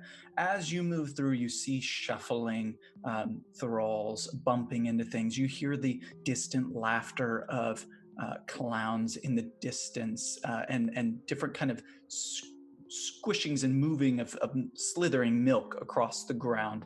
This once lively carnival is now empty. Only an occasional scream off in the night is what you hear. As you enter the amazing alchemy tin, Harrietta closes this cylindrical metal tin again where her lab is. And she turns to you and she grabs her face mask and pulls it back. She turns towards you all and she says, I saw some of that go down. Are you all right? We need to not talk. We need to get Wiggum to your lab before this gets worse. We will talk there. I'm so heinous. Oh. So you all are in the lab. You're in this cylindrical container. Okay. It's her rolling lab. You can hear the fuses and the hoses that are connect to that mister above the top of Amazing Alchemy, the one that was like letting all of the lab fumes out as a mist, kind of whirring in greater capacity than before. It's a little bit louder, like a fan working overtime. As she's talking, she's stirring this kind of like this neutralizing blue base that she's preparing to give to Wiggum to cure his pale fever. And she says, I know a little bit about this disease, but he's changed it. And she turns towards Cinder as she hands this cure, this minor cure to Wiggum, and she says, see what that does. And she hands you the beaker. Hands Wiggum the big beaker and turns to Cinder and thanks him for the milk that you brought earlier. So that makes more sense, but he was going to stuff it down his damn throat. So you hand it to Cinder, not me? No, you have it. You have it, sorry. I look like I might spell it. Don't spell it. I'm gonna reach up and help guide it into his face. I like, Caldera helps Callie. Consider it to be milk. You like that, right? So sorry. So with the help of your friends, you take your medicine. Right. Your friends, they are your friends. I couldn't be happier. And you tip it back. It's kind of it tastes kind of like a cough drop. It's not as good as sweet milk. Like a sweet milk cough drop? No, it doesn't taste anything like sweet milk. It tastes like medicine. But as you drink it, you begin to feel refreshed. Your complexion returns to your skin. You're no longer sweating and hot. Those sweat stains are still on your clothes from the big top. And you feel yourself return to normal. And you see Harrietta kind of wipe her forehead a little bit, and she says, I'm so glad that worked. I really wasn't sure if it was going to. Hit or miss, 50% on that one. I respect that. Honestly. I mean, I check Wiggum's hair for fire. You check Wiggum's hair. You see a little spark for a second. Then you pat it out.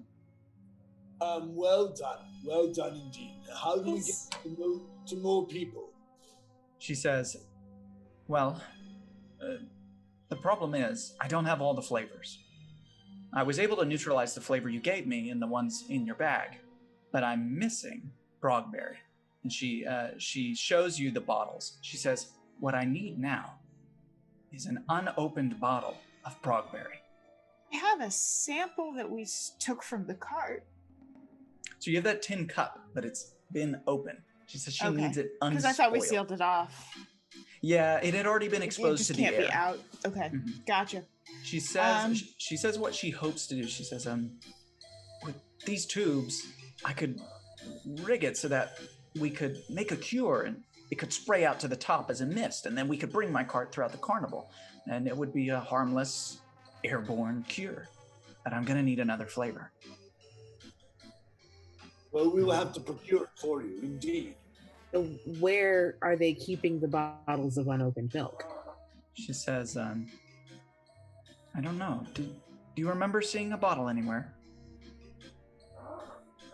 We did see one. Didn't we see one in the cart? So you saw the udders in the cart. He had the little cups. Well, there's the concession stand though in the big top. The concession stand had some jugs of milk. There was one place that you actually saw some milk. It was just the one cart with the bottles. So not in the cart. The one place that you saw bottles was inside Baggy's bag. Oh. In the clown's bag. Yes. Let us when find you glanced inside, you saw a mess of closed bottles. Some of them had broken and spilled out into the bottom of the bag. That you remember seeing that liquid at the bottom. But there is guaranteed to be an unopened bag an unopened bottle in the clown's bag. Can I have Izzy fly up in the air and see if he can scout Dreer? Where they might be? Sorry, Dreer. Can Dreer fly? Imps can fly, I believe. I didn't think imps could fly. I think a Kilo could. I might be getting all of my familiars confused. That's okay. We've seen a lot of devils and demons lately. Yeah, they can. They have wings. Yeah, they fly. Yeah. Okay. That makes sense. Isn't that weird? I'm like, scorpion tail? I was like, I swear, my players just fought some. Yeah, that makes sense. So, Dreer flies up, and you're asking Dreer to kind of search the carnival, basically. Yes, correct? And then I also had a question: Is this time enough time to take a short rest and recoup some spell slots? There is no time to We've been here for an hour. Well, I take on the form of your stick creature will not bother me. I go back to my little girl. I really think you'd be much happier if I had a rest. Make a persuasion check on Harrietta. She says, there's not a lot of room in my lab, but maybe. Just have the pull out. And she points to this small cot in the corner where she sometimes sleeps. That is a 24. She says, all right, yeah, I guess you can sleep on that. I don't need to sleep. I just need like an hour of chilling out where we're not doing anything too active. She stops and she says, it actually would be good to continue to study Wiggum's progression for a moment. And Cinder, you did see some of the magic earlier, so perhaps you could help me work on this formula. I'll do what I can. It's already been about 10 minutes, right? Because Wiggum didn't want to take his medicine. Yes. Wiggum, how are you feeling? I feel delicious. You're delicious. I feel delicious. I feel condiliumptious. I will say, I don't think an hour's really well. I don't think it's a great time to take a break. But what if we do this? What if I go out and try to find the clown? I will find him and keep an eye on him. I can go with Dreer's you. already on it. Oh, well. Well, once the clown is found, Wiggum and I can go secure it. Yeah. What are we gonna roll a clown? I just want to make sure we can find him. So, while you all are resting, Or we could just rest. Before this shindig starts, you said Dreer is going to go look for Baggy. Mm-hmm. I think Mikaela would go with him. Okay, they can fly up in the Yeah. air. Dreer can do so invisibly, and so we can cover a lot of ground really fast. The fucking owl, so people don't get. Yeah. so for this, you have narrowed down the clowns to 2 locations. The one obvious one is the Pavilion of Fun. It is the fun house. It has a big clown face. And then there's the Tunnel of Love. Because we only have an hour left, I will let you all decide where Baggy is. If you'd like Baggy to be in the Tunnel of Love, you can go to the Tunnel of Love. If you'd like Baggy to be in the Pavilion of Fun, he'll be in the Pavilion of Fun. Which would you all prefer? Pavilion of Fun. Pavilion of Fun. Pavilion of Fun. Let's have fun in the Well, pavilion. why did Wiggum say that we had to go to the Tunnel of Love back at the tent? I think he just wanted to. That was the one location we didn't get to go to. He's been trying to go there the whole time we've been Oh, there. and Arthur was chased in there by the plushie. Oh. Oh, we forgot about Arthur. Do we need to save him and find the clown, or is And I this- say, hey. or we just go to the Pavilion of Fun? It's up to y'all. I'm digging the Pavilion of Fun. Then let's go have fun. You can do it. Yeah, he'll survive. He cool. He'll And if survive. not, well, you know, hello darkness, my old friend. He's He'll be got fine. quite an awesome kid. I feel like she's gonna be there, like wielding a weapon and like holding off all of these. Exactly. Yes. And how many spells? Oh, do you have a special ability to get your spells back after short Because rest? I'm a Warlocks. warlock, I only have 2 spell slots, so I get them back on a short rest though. So I need an hour of not doing anything too intensive. Otherwise, I'm just gonna be an Eldritch Blast spammer, and I'd rather have my hex and shatter and other things. Okay, good. Also, Pavilion of Fun it is. Now, how do we want to approach this? Should we work together as? Should we go in as one? Should we come in from 2 from the back, 2 from the front? One stays on top to spot. I mean, what should we do? Cinder, Easy, who has a plan? Callie? What we're not going to do is drink any more milk. I understand that, Cinder. I would never do that. Do you have any cravings, Wiggum? Hmm? Do you have a craving, or like you did before? I don't want to tell a lie. I mean, I will never forget my first taste of sweet, sweet milk. It lives forever on my lips, like the first kiss of your one true love. But no, I'm fine. I'm fine. Do not worry about me. Okay, that makes me worried, but Don't worry about me. don't worry. Don't worry about me. I'll be fine. He goes nowhere Tara, I'll give you unattended. my word. Well, Okay. Reckless and drink more sweet milk. I think, well, we haven't been to the Pavilion of Fun yet, so we don't know what to expect. So, Cinder, is there any way you could have Mikaela fly over and report what she sees? While we're resting, she can go over and make sure that the coast is clear, other than, you know, the milk thralls. Don't want to be trapped in another wall of force by a milk nine. And what can I also Harrietta tell can us? have Dreer. Dreer can also shapeshift, transform into something like a spider, sneak in, look around invisibly, scout it out. They have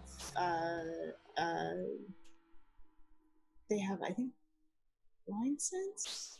They can see in any kind of darkness. I had no idea that imps were so useful. Oh no, I'm sorry, they have dark vision 120. Yeah, that's why they're special for warlocks.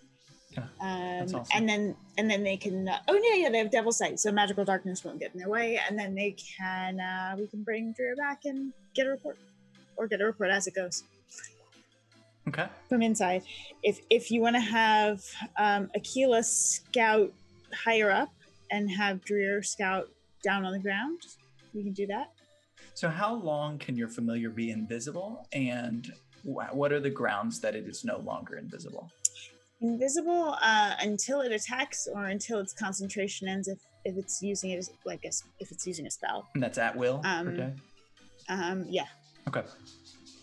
Why don't we have the familiars kill it? We are useless anyways. That's not how they work exactly. Not at all. I feel jealous of the familiars. Well, you can play your sweet music.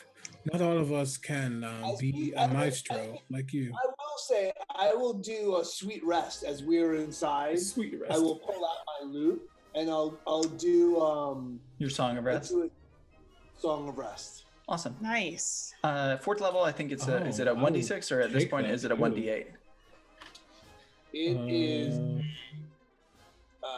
stand by. I'm sure somebody on the chat knows. They're having a drinking game right now about every time you say sweet milk. That's a dangerous game to play. I don't know. I will find it. Oh, there it is. Song of Rest. It's a 1d6. 1d6. Okay. So why don't you roll your 1d6 as you serenade with your sweet rest? Oh, sweet rest. Let there be milk on the breast. Let there be. Everyone takes an additional 1 point of healing. No, we take away healing from point of psychic damage. Rest of the milk. Let there be from Madonna. So as Wiggum serenades, he attracts like 50 milk thralls. No. So you all feel a little bit refreshed by that sweet music and your rest.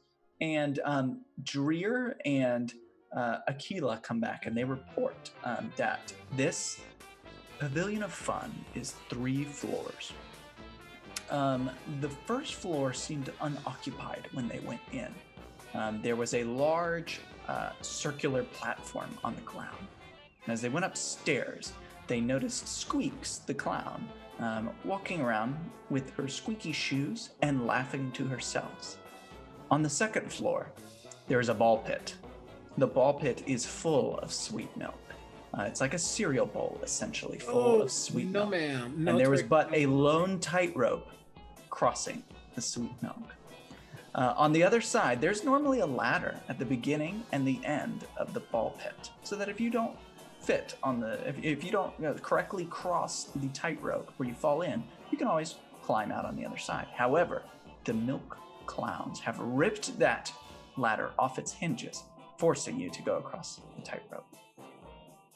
They notice that on the other side, Baggy waits in between the 2nd and 3rd floors. There's a narrow stairway that leads from the 2nd up to the top, and a hole is in the center, dangling down above the sweet milk. And the time that you all were resting, Arthur, who retreated to the Tunnel of Love, now hangs suspended above the sweet milk, tied by his feet. As he dangles up and down, your familiars noticed something stirring under the surface of the milk, but they didn't get a good look of what it was. Baggy is on the 3rd floor at the end of a tunnel that is coated with sweet milk to be extremely slippery and dangerous, at the bottom of which rests a pit of spikes and broken bottles. All right. There are 2 entrances, one through the slide and one through the front door at the bottom floor. Well, at Give least you a with lot of tight information. ropes, Which I'll floor is be back here? fine. Baggy is on the 3rd floor. Okay, how would people feel about trying to Yeah. Mikaela, if you'd like, it would probably be helpful to show a quick image of the Pavilion of Fun. I did do the this- stream, but there it is again for the players okay, to take a thank look you. at. So there's the first floor with the stairs up, and the second with the tightrope and balls, and the third with the pit and the slide down. So there's basically a hole in the center of the third floor that you can see, or that you can see the second floor from. Does that make sense to everybody? Yep. Mm-hmm. All right, so how do you want to enter? I will give you all 3 minutes to deliberate.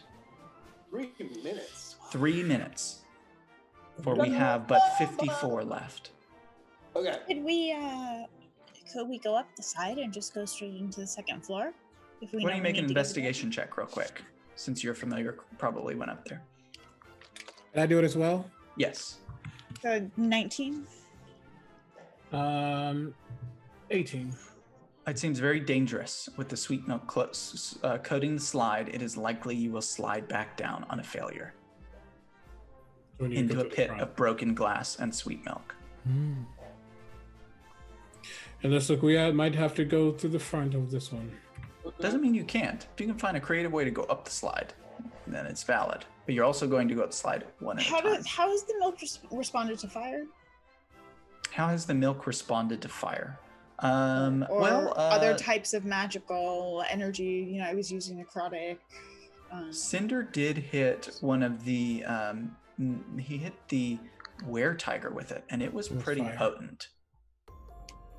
What is the word that you all used with the dunk Curdle. tank? It curdled the milk, so it was extra painful.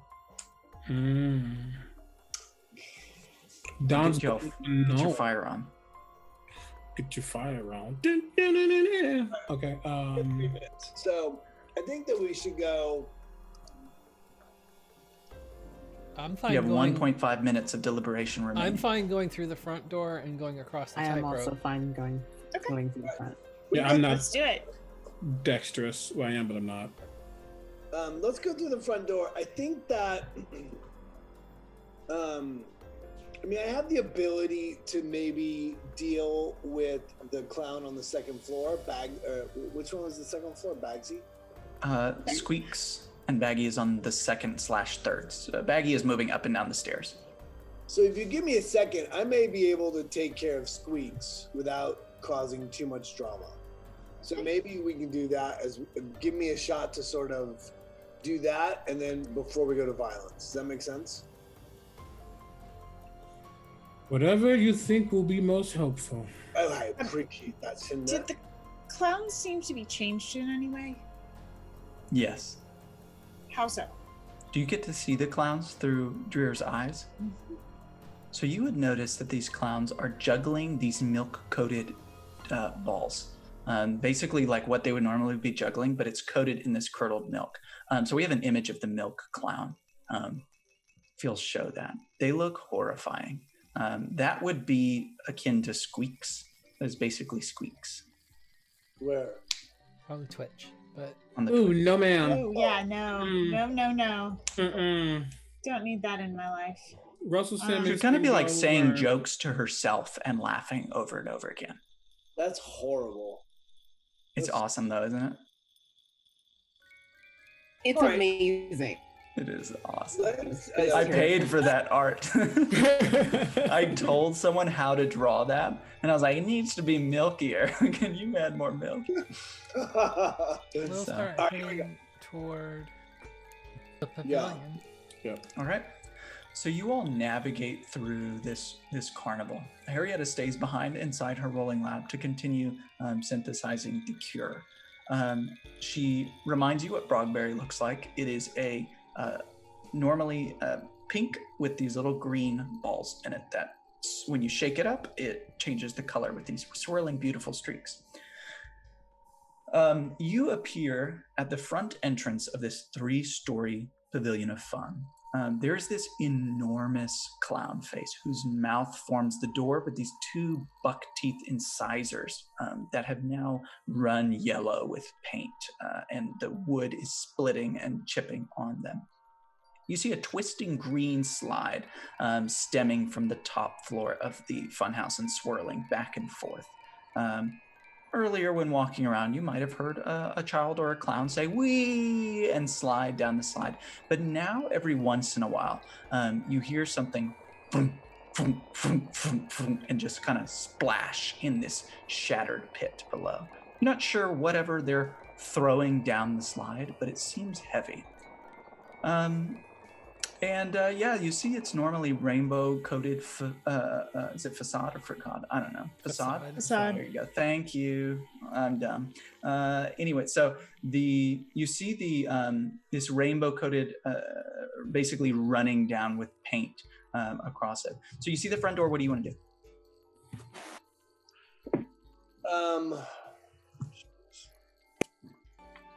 For the slide that comes down, is there like a narrow ledge? Like, I'm assuming it's like a half. Is it like a half circle slide, or is it a flat slide? A complete tubular slide. It's painted like a candy cane. Oh, Delicious.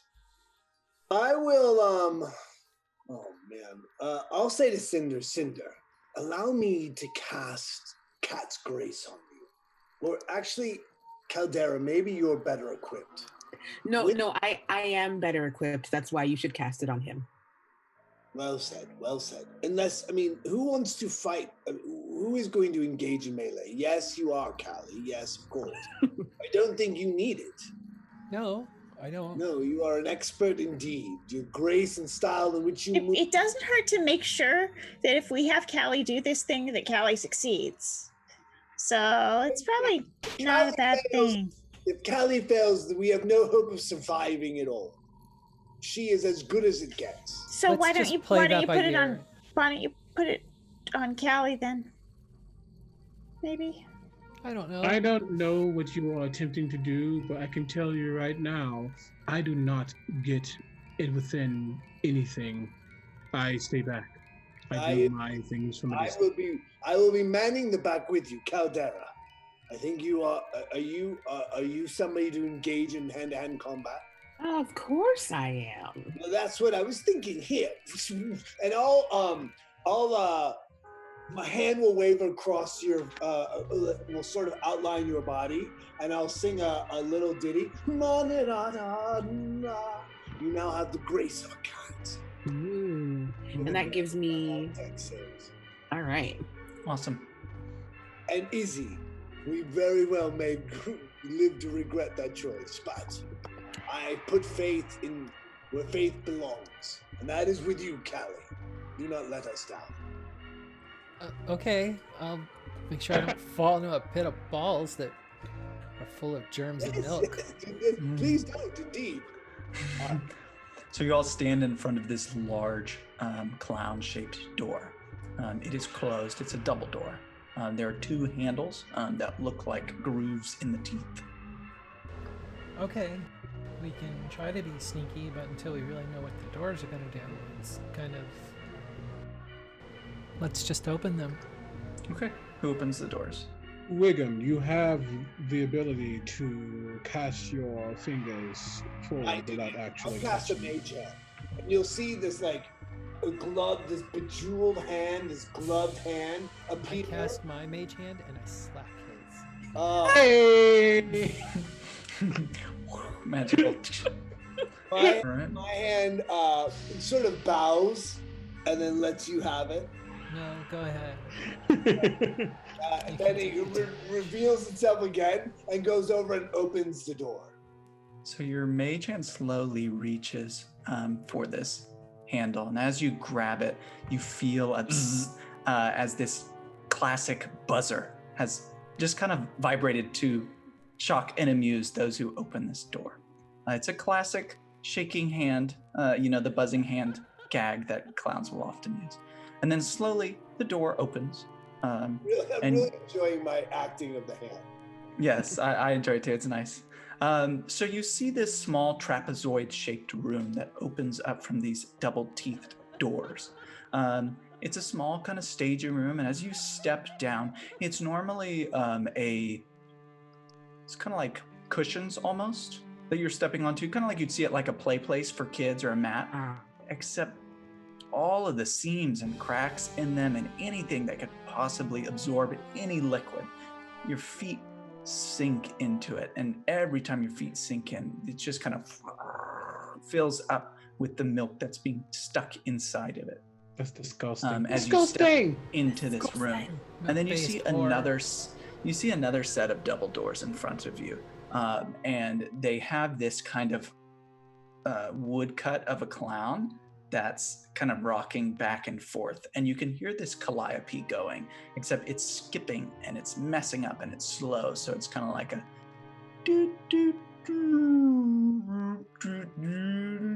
welcome to the pavilion of fun, like that. So there's another set of double doors in front of you. You all are still standing outside the very front door in the grass. All right, I'll walk through the door first. I'll go behind him. Okay, anybody else? I will follow my sister. I'm gonna be kind of stepping to the side to look in on an angle. Okay, so as you step into this entry hall, you step in front of these other two double doors, and you feel as you kind of plant your feet in front of the next double doors, as if you kind of click into place, and you can hear a mechanism going off. You hear a boing kind of sound effect, and the two trapezoid, these angled walls, push you into the next room through these like kitchen-style doors and into the center of the next room. So why don't you give me a strength saving throw to avoid being pushed into the next room? Who's doing this? Save. Oh, excuse me. Is it? Shouldn't it be Dex? We'll say Dex. Give me a Dex saving throw. Who's doing this? Anybody that stepped into the entrance hall. So it would be Wiggum, Cinder, Caldera, and is there Callie and Izzy stayed on the outside, correct? Stay on the outside to look, but You said dex save? Dex save, yep. No. I have an 18, but I have several ranks in acrobatics. Can I apply that or no? It's a saving throw, so unfortunately you can't apply them in this case. Okay, 18. But wait for the tightrope, though. 18? Yeah, 18's good. And Cinder, don't you have advantage on these because of Cat's Grace? I did not get that. Caldera did. Oh, you have it. Okay. Yep. I still only rolled a 12. Okay. So the DC was 15. So if you rolled less I got than a 9. You got a 9. So if you rolled less than a 15, you are catapulted into the center of the next room. So Wiggum, I think you dodged it, correct? Yeah. So Wiggum, you kind of move in between these two, and these walls on the left and right force our two Janazi siblings into the center of this next room. This feels on brand. Feels on brand. So you see this huge plate in the center of the next room, this circular, approximately 20 feet in diameter. The whole room is cylindrical, and this plate begins to spin at a dangerous level as soon as you are catapulted in. And the music begins to get faster and faster and faster as you all are spinning in the center of this. So as you're on this plate, I want you to make another saving throw to resist becoming dizzy. Okay. What kind of saving throw? Constitution. Natural 20. Nat 20, good. I'm sorry, I missed what kind of saving throw it was. Constitution. Oh, okay. Oh no, that's an 11. An 11. Okay. So both of you all are forced to the edges of this spinning plate. You're kind of like stuck on the wall, and you notice that there's a thin kind of area that you can walk along where the plate is not spinning, kind of on the outskirts. So you said you got an 11? Mm-hmm. Okay, so you are dizzy. So basically what it's going to work is you can either use all of your movement to focus, or I will roll a d8 and you will walk that direction instead if you decide to move. Does that make sense? For your movement only? Yeah. Yeah, that makes sense. So we'll set the scene. So you see Wiggum, Cinder, and Caldera move into this entry chamber. There's this squishing of milk as they step onto these different areas of this kind of like cushiony floor. a pressure plate clicks in, and the calliope begins to spin faster and faster and faster. Calliope. And Calliope. Damn it, I did it. Quick question. The imps didn't tell us any of this stuff? The imps did not weigh enough. Okay. Trigger it. The imps did not weigh enough to trigger it, and the owl flies. So they did tell you about a large plate in the center of the room and the tightrope above, but they didn't trigger the front door. You see, the rest of you are outside. Callie and Izzy see this plate spinning, and you see Wiggum standing back, and all the way at the other end of this spinning plate is a set of stairways, and at the top of it is a milk clown, Squeaks. She is squeaking back and forth with her clown shoes, and she's pulling a lever, and it looks like there are wires and gears just kind of springing out of the wall, like she has messed with this to make it dangerously fast, and she's just kind of moving the same lever up and down and laughing to herself. I want everybody to roll initiative. Okay. 13. Okay. 17. Also 17 for me, and then for Dreer. How do you take Mikaela? 11 for me. Dreer is also 17. Cinder got a 15, and Mikaela got a 15. And +1. Okay, I think I'm missing Callie. Callie, what did you get? Did you just say I got a +1 on mine? No, Mikaela had a +1 on there. I got a 17 total. 17. Okay, so I've got Callie with a 17, Cinder after, then Izzy, then Wiggum, then Caldera. What about Dreer? Yeah, Dreer, Izzy, and Callie all are at the same. We're all at 17, so the Callie has the highest dex of all of us. And I would have Dreer go before me if I'm allowed to choose. Okay, yeah, that sounds good. All right, so Callie, you're going to end up going first. So you see Squeaks on the other end giggling, and she says, "It's great to see you again." And she reaches into her bag and pulls out 3 of these milk-coated juggling balls and begins to kind of juggle them with one of her hands. It is your turn, Callie. And she's, what, 30 feet away? We will say she is... I looked at the map. It looks like there's 6. Yep, about 30, 35 feet. Yeah, we'll call it 30. Well, we've got to stop her spinning. I think I'm going to... I think Booming Blade requires it to be melee. Sorry. Let's see if I can get... Can I, like, leap from the squishy plate directly to the safe rim of the spinning room? Now What's that your I know strength score? my strength? Mm-hmm. That determines your leaping distance. Oh, I've got a 10 of strength. I think I've got a cat thing. I think you can jump 10 feet then? To go, I want to bound onto the floor that's the trap, and immediately bound onto the thingy, to the safe zone. Okay. You can make an athletics check and see if you can make it. Athletics or acrobatics? Because I'm bound. Athletics. Save the acrobatics for the tightrope. That's not going to work then. I got 8. All right, so you go to jump across. You kind of narrowly plant your foot, and you hear it click as you jump. Why don't you give me a dex saving throw? 18. 18. Okay, so you jump, you almost get through that double door, and you see Cinder and Caldera in the middle of this spinning plate that's just sent them to the edges of the room. And then you hear of the 2 cushions moving, and you dodge out of the way. So you are standing safely unspinning in front of the double doors. Okay.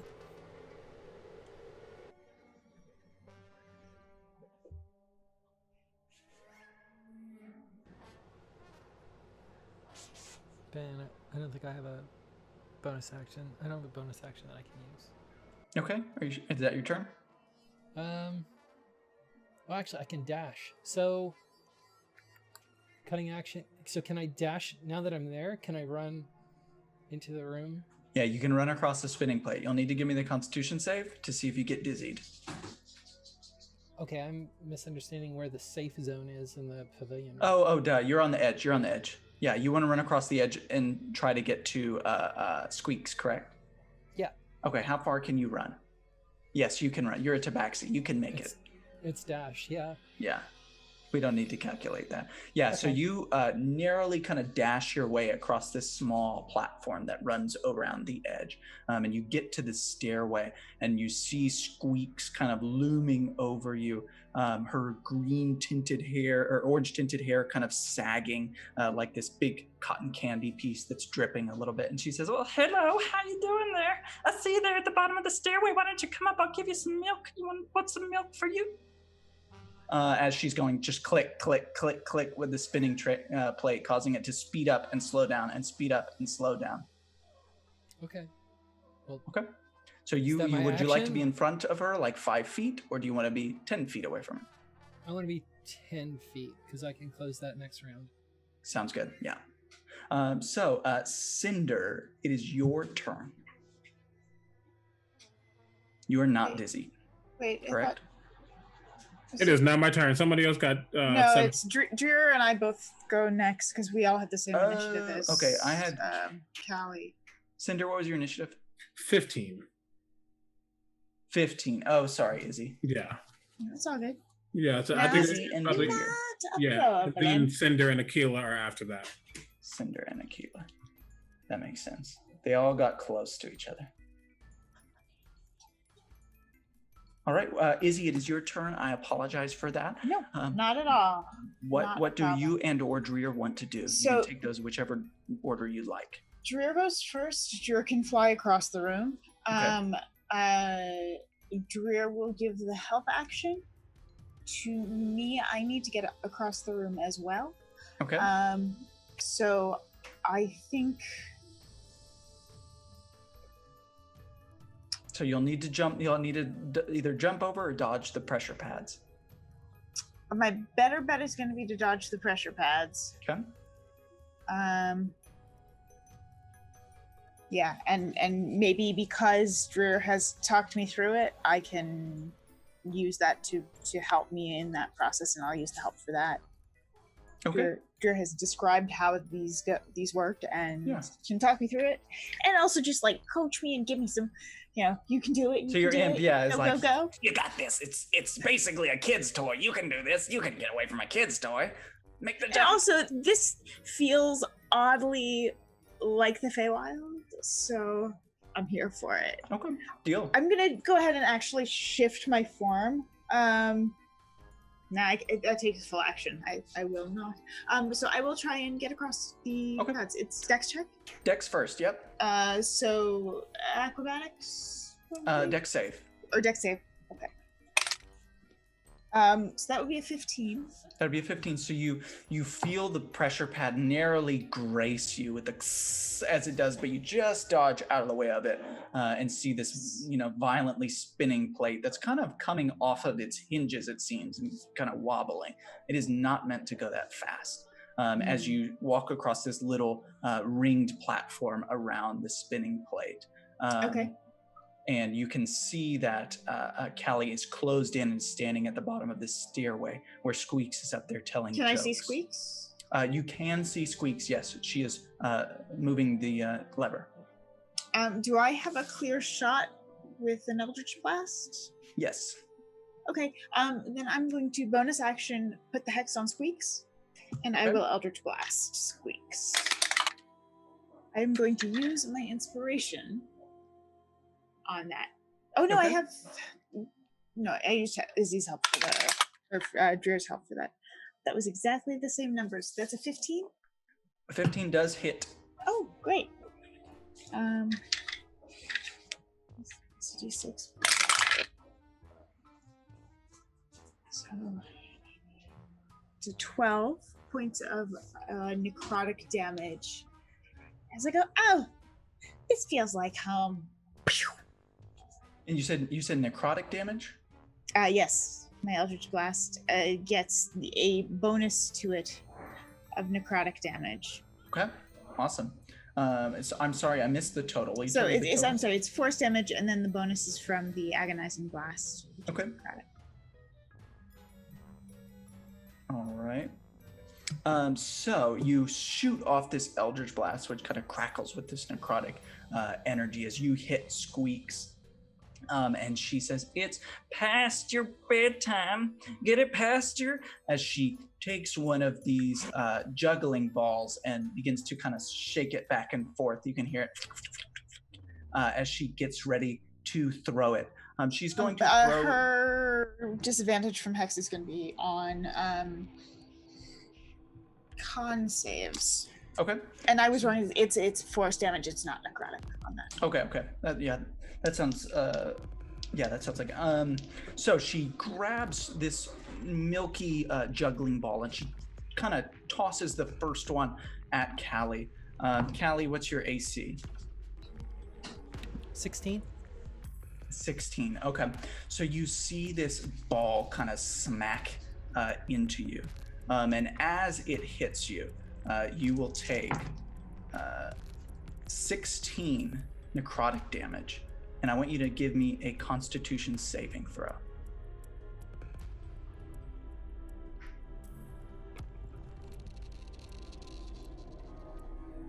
Okay, I made the save. Rolled a 18 plus 1, that sounds so like... that's 19. All right, so it splashes against you, and you can feel it kind of lingering on your arm as it leaves this welt from the ball. She grabs the other one and tosses it towards Izzy. And so these are coming like in succession as she's juggling them. So the second one goes for Izzy since you hit her with your Eldritch Blast. And I'm guessing it does not hit unless your AC is very low. My AC is 14. Okay, yeah, so it definitely misses. So it kind of flies and splats against the wall. And you see it kind of stick there like one of those octopus toys that you throw at the wall and they kind of down the side of the wall. And it is now, I have Cinder next. Yes. So, okay. I need to reintroduce myself into this world. Spinny stuff in the middle. What are the plate in the middle? We're still spinning? Plate in the middle, still spinning. You are not dizzy, so you can freely move towards Got it. Squeaks, correct? With the spinning plates, I can still move towards them. Yes. Gotcha. Okay, I'm not going to combat that. I just wanted to make sure. How far away is Squeaks from me? Squeaks would probably be within 30 feet of you. Okay, cool. You're on the plate itself. Great. And Akila I got the same initiative, so if she can go before me like Drea went before Izzy. Okay. Because familiar shit. And they will. Is that what I will do?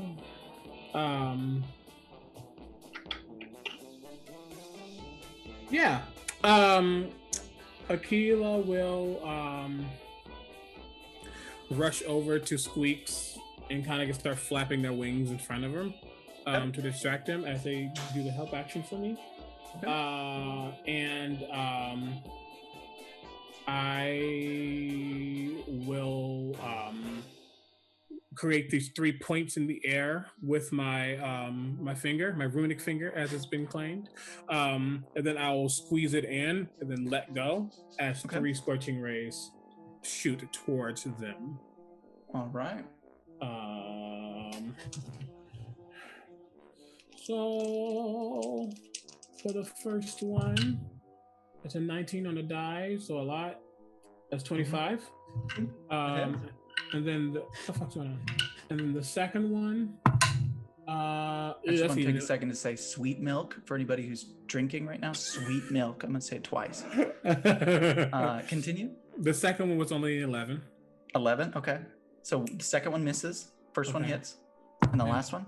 Third one is an 18 on a die, so 21. So 24. 2 of these scorching rays kind of zip around the room. The first one misses because you're still spinning as you're casting these. Yeah.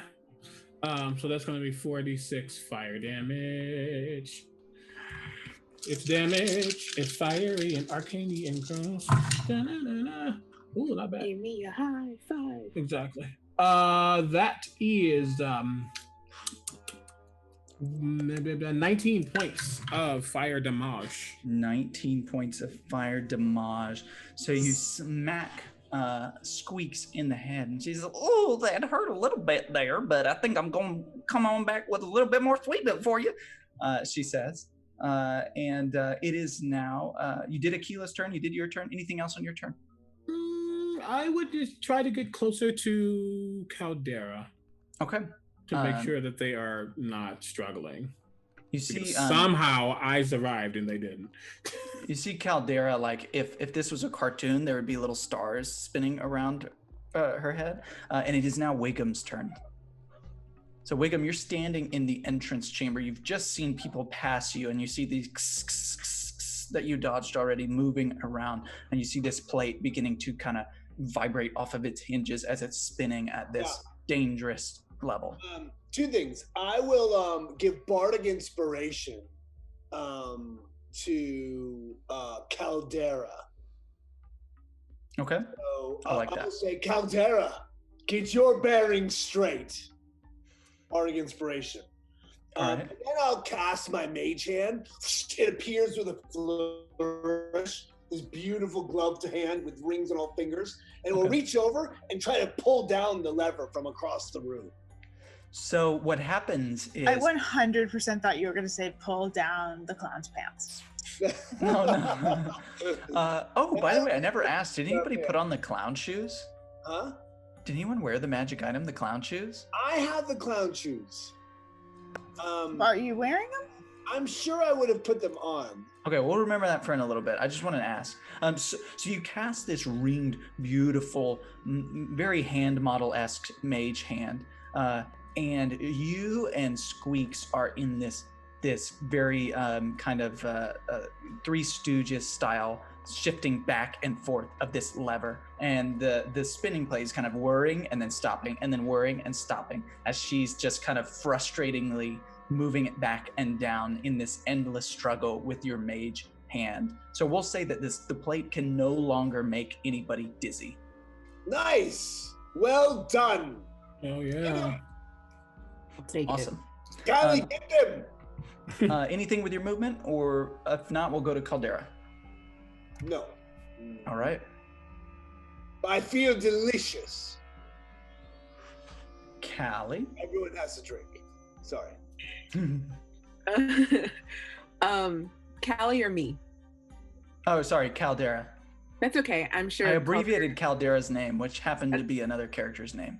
It's okay. I'm sure that Caldera's nickname is Callie at some point. She's going to attempt to move. Okay. I'm not gonna focus, but she's going to attempt to move. Okay, I'm gonna say that because Wiggum stopped the plate, you can move unhindered. Okay. I would like to move. There is an area of this room that is off the plate, right? Correct. like to Callie is standing on that area. It's in front of the stairway where Squeaks is at the top of it, battling between Wiggum's beautiful mage hand. Okay. I would like to move there. She's gonna, it's a very zigzag pattern because she's still got the birds and stars around her head, but she's gonna move to that that free space off of the plate. Okay, so you move to that free space off the plate. What now? Would I be able to attack still? You'd be able to move in and attack, yeah. It's a small Okay, room. well then, yeah, let's go ahead and move in and attack. My rage stopped. I'm not going to rage again just yet, so it'll just be a straight roll.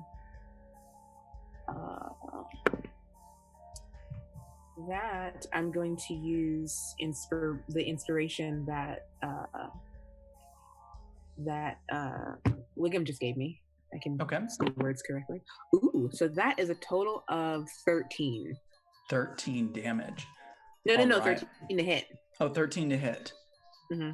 13 hit. You used your bardic inspiration already? Yeah, I rolled a 2 on the d20. Yeah, you do not hit, unfortunately. That's okay. Caldera's still a little dizzy. We'll say that you kind of narrowly chop half of Squeaks's purple cotton candy hair off, and it just kind of flops on the ground, then kind of moves on its own. Anything else with your turn? Okay, so we're gonna go back to the top of the initiative. I have Callie, Dreer, Izzy, Milk Clown, Cinder, Aquila. Is that correct? Sounds right. Okay, Callie, it's your turn. Well, I'll be attacking. Okay. So it's just a matter of... There is someone within 5 feet. It is Caldera, so you have advantage. Or no, you have sneak attack. Yeah. All right. 18. 18 does hit. And then it's going to be... Is it a dagger or a rapier? Or... I think given close quarters, I'm going to be sticking with the dagger, even if... Sticking with the dagger? Wow, but Add that one to my joke list.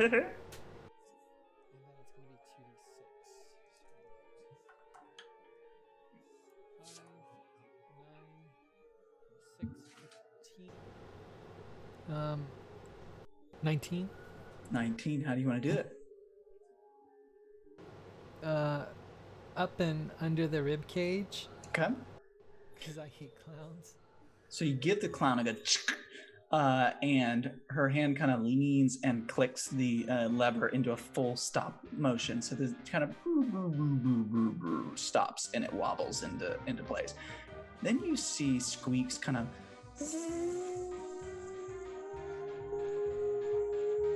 She begins to kind of He's gonna blow. Get bigger as she begins to fill up the hallway.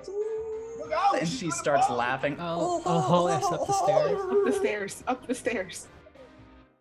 I'll use the mage hand to. Is she starting to float? Is that what Yes, she's starting. No, she's not floating. She's just starting to balloon up and Oh. fill up the stairway.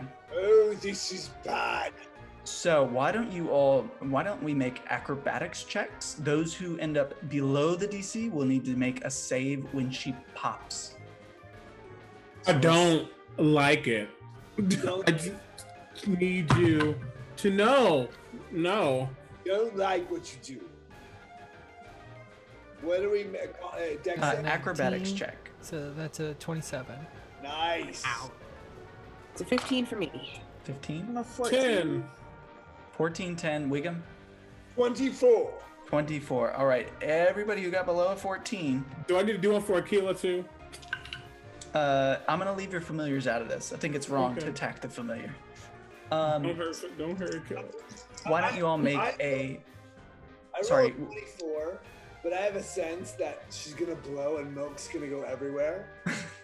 So I reduced my 24 to like a 19. So I go a little slower than I would have. I'm Do you kind of open your mouth for some possible sweet milk? shoving him up the stairs. So you're being pushed up with this Ew. acrobatics check.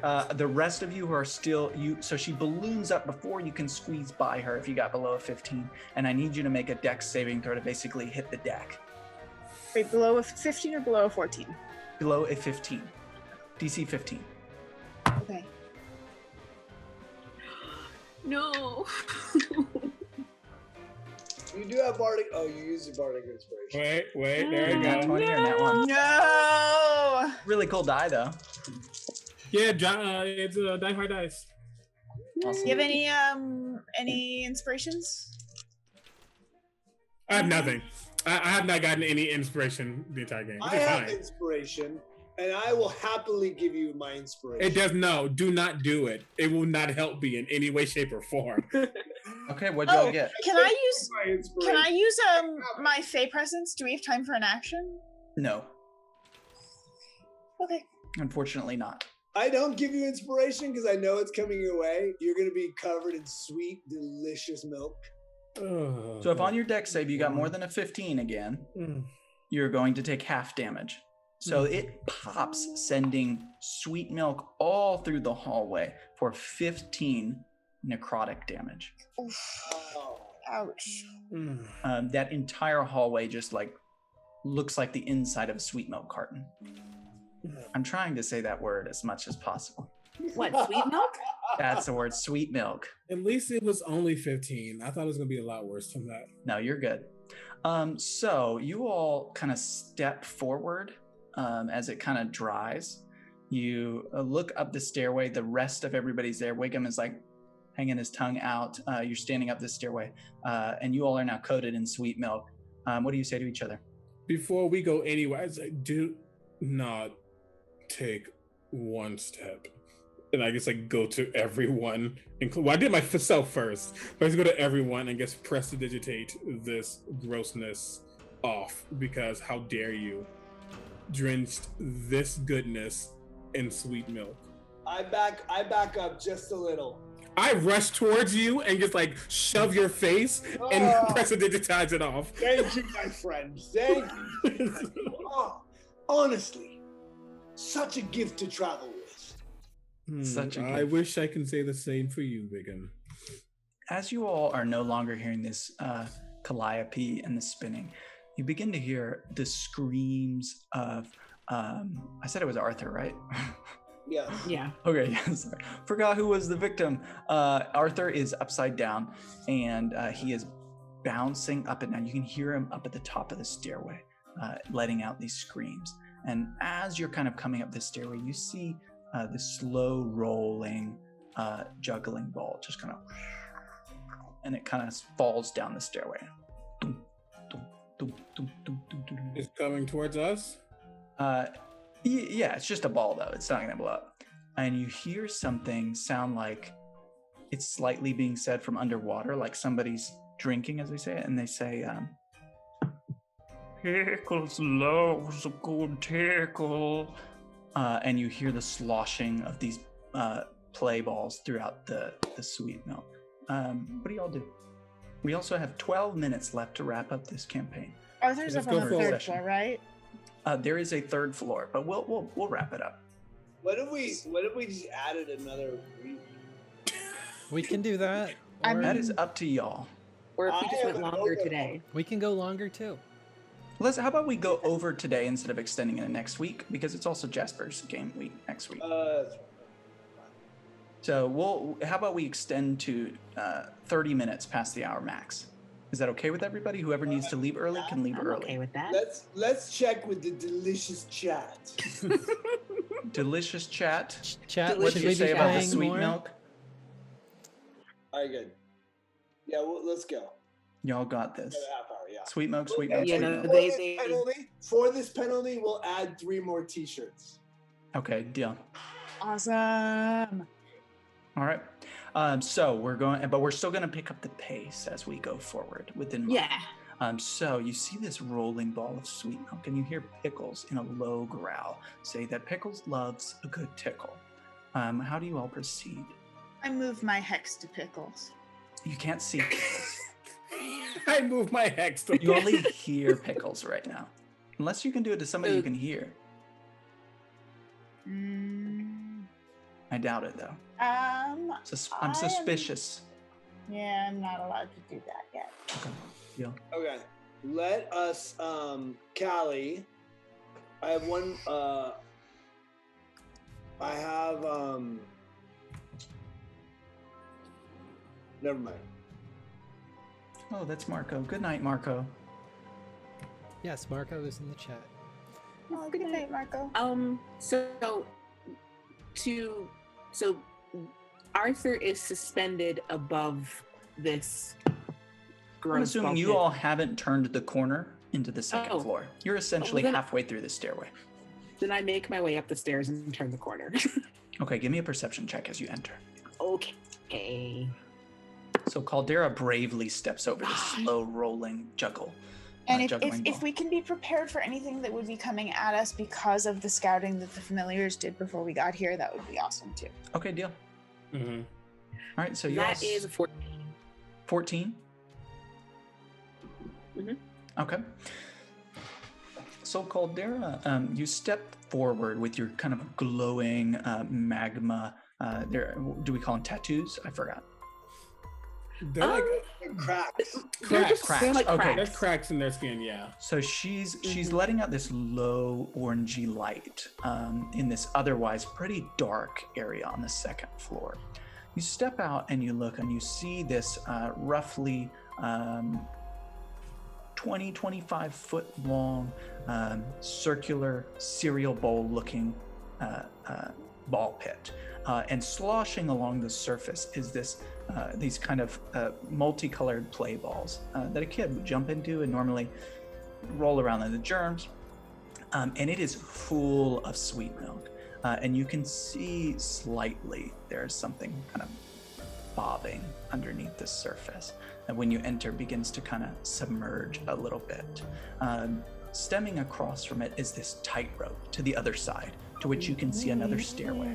And hanging above it, there's a small hole about 40 feet up in the ceiling where Arthur is being dangled up and down. Something is kind of pulling him up towards the surface and dangling him above the sweet milk. What do y'all do? We have to get going. We won't survive. Well, we. There's no point in us waiting. We need to figure out How to, well, the way across is easy, but getting him down, she points up, will be easier from the third floor, I think. I can send up Trier. Don't know if that's going to do anything. There's something. I also wonder if, and I sort of shudder and shimmer and start transforming, and I transform, and I hate doing this, but I transform into, what was the clown's Jeffrey. name? Giggles. No, the clown that we just Oh, Squeaks. Squeaks. I will transform into Squeaks. And I kind of look over at Wiggum and I say, "Hey, you using those shoes?" I'll take. I have those shoes. I've got them in my. They're tied right behind my loot, and sure enough, I undo Oh, it. hey. Well, how are those shoes coming? Oh, Squeak, you are quite terrifying. And And I'll lay them on the ground. They're pretty powerful magical item. You have to attune to them, but I think Justice is letting them.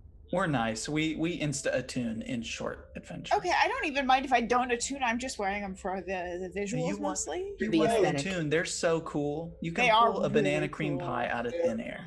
They're an Why awesome are magic they- item, and they're part of the flavor of this adventure, and you should totally. Yes. I wonder if they're in DMs or in D&D Beyond. Let's see. you made them for this. I made them. Yeah. No, I know, but if someone was playing the adventure and put them in, Oh. Huh. I And doubt then it. I they're have very few stealing. sales. I will With put that them being in. said, let me go to DM's Guild real quick. And, No, you're good. Do it on Um, Monday. So you kick off these clown shoes. What do Wiggum's socks look like? He never believes in undergarments. Has no socks. Strange detail. You asked. I did, and commit. The way he was raised, it is one step between you and absolute holiness. Beautiful. So he takes off. He's got these beautiful bare feet. You see My that, feet are beautifully manicured. and it starts to click. You understand why his mage hand looks so beautiful. His hands and feet are bar none above anything else you've ever seen. He could be a foot model. And he hands you these clown shoes. Sorry, Wiggum, what'd you say? Sorry, I'm just chatting or like as if we were around the table. We're not. We're in a game. Sorry.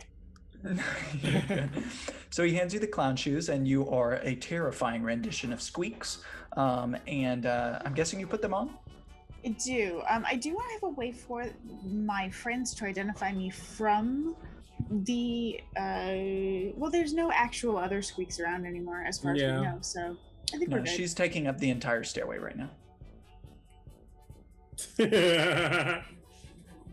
So when you put them on, masses. they give you a good squeak when you put them on. They like anytime they touch, it's just the worst sound you can imagine, like that when you put them on. But you kind of feel like I don't know. It's kind of musical while you're wearing them. It's kind of fun. It's like those Okay. boots that he wore on SpongeBob. Yes. So now you are insta-attuned to Squeak's shoes. Yes. And how do you proceed? I think we keep going forward. All right, so y'all gonna go across the tightrope? Yeah. Who goes first? Whether high or low. Uh, I'll go first. Okay. I'll say we be careful. I'll prepare my short bow. Okay. I actually have Eldritch Blast, so I'll prepare a blast. Something is going to be coming up from underneath, for sure. It's going to knock you. It's going to try to knock you into this delicious milk pond. Be careful now. Well, then should I go across first? Sure. I'll unleash an Eldritch Blast into the milk. Oh, that's All right. disgusting, but that's awesome. So you shoot a Eldritch Blast into the sweet milk, and it kind of splashes. You see the balls bounce up for a second, and as you do, they kind of bounce on top of one another and settle where there's a natural spot for them to fall.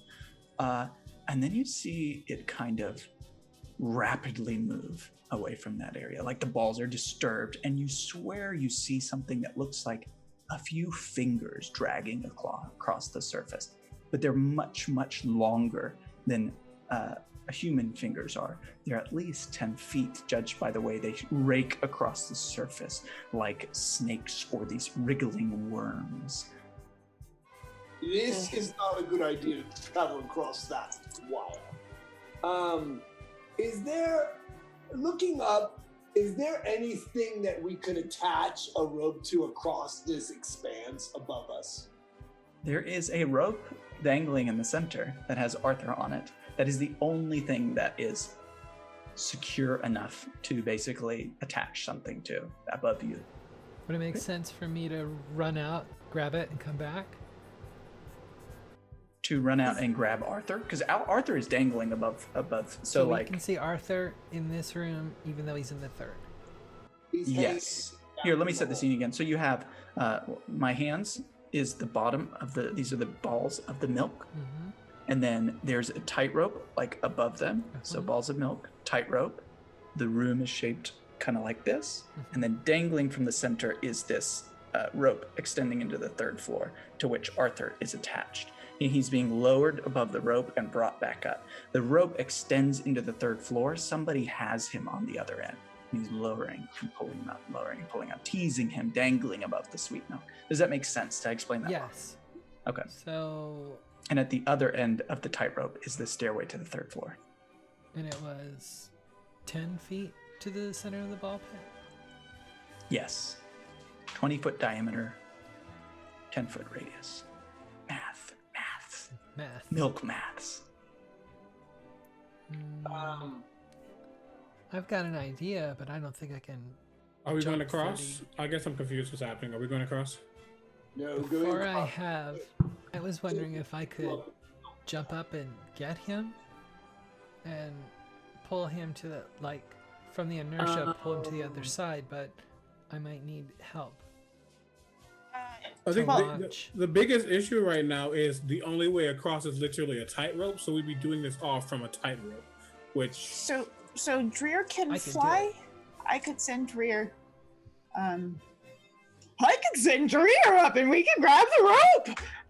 I can also do an unseen servant to cut the rope. It's just a Oh matter my, of... and it will definitely hurt Arthur. Well, we don't Yeah, want to risk falling. it falling in the... That's the we would need to find. But if we can pull the rope to the side, Mm-hmm. But then we somebody can come down safely, right? All he has to do is let go, and that rope's useless. Yes. You all are deliberating, and as you are, you can hear Baggy braying from above, and you see Arthur slowly being lowered closer to the sweet milk. I'll cast my mage hand and grab him, pull him towards us. Well, I that's think- like only a few pounds Mhm. force. 30. Yeah. No, it's 5 like pounds. 5. 5 pounds. Caldera's hot-headedness is going to show here, and she's going to make her way across the tightrope. Okay. Bloody. Make an acrobatics check. Oh boy.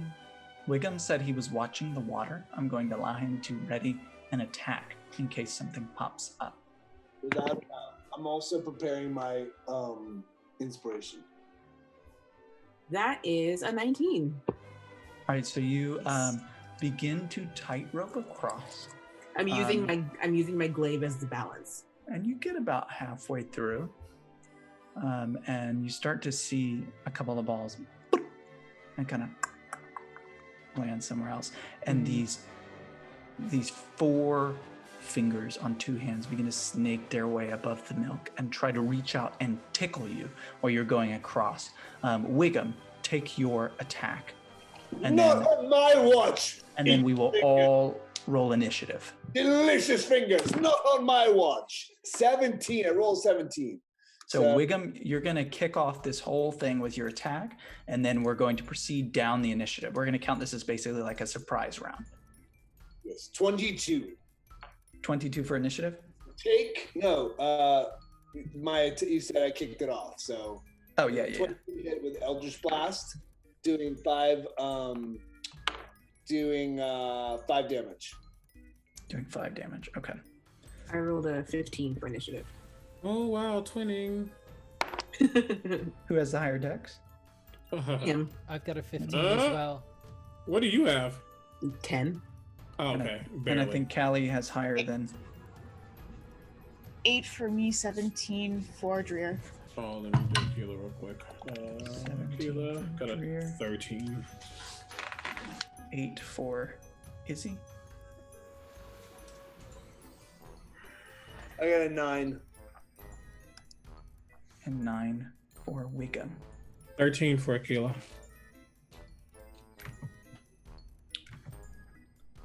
Yeah, well, I'm not going to erase, so I'm just going to put an arrow. And Akila.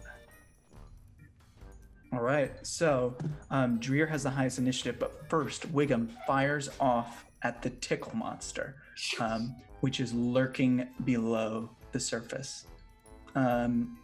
You got a 22, and you hit for 5 damage. Is that correct? That is correct. Get away, you delicious milk. So you shoot it with this Eldritch Blast, and as you kind of hit it, you see almost like the skin flay off one of the fingers, and they kind of back into the milk and disappear under the surface, which is then kind of coated back with these colored balls.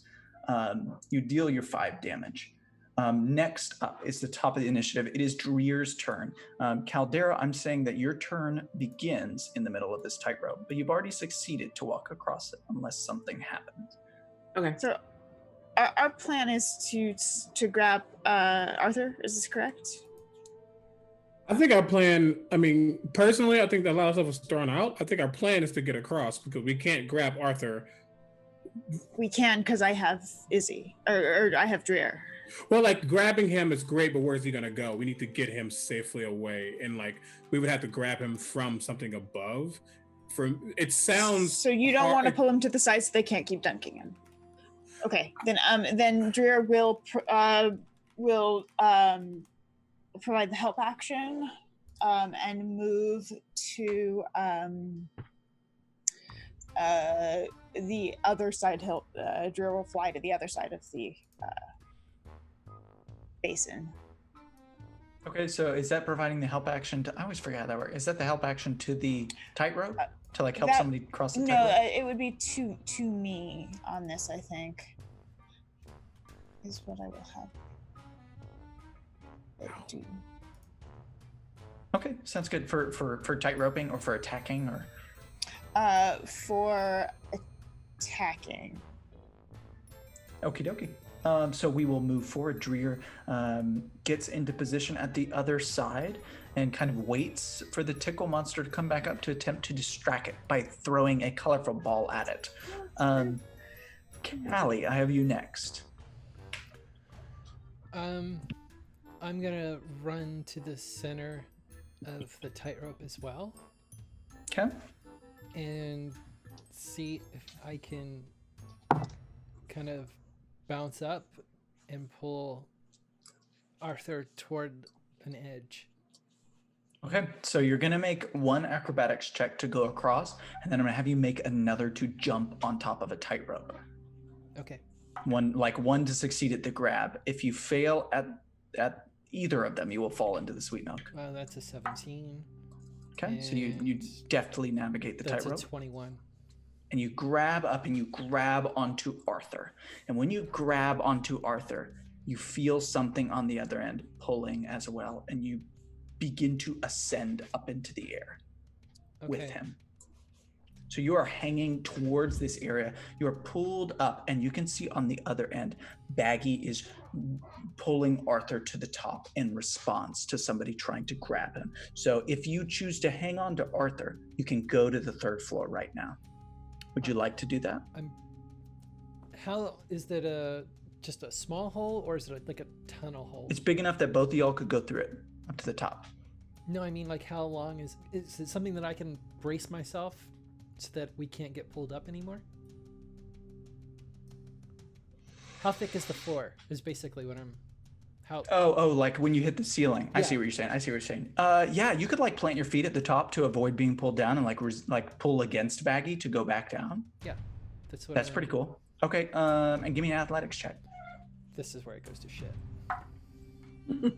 You've succeeded so many times, I won't have you fall in the sweet milk at this point. I rolled a 15, and it's at +0. Okay, that's actually pretty good. All right, let's see what Baggy has to his. I remember Baggy is pretty strong. He has a hammer. It's the only criteria for being strong.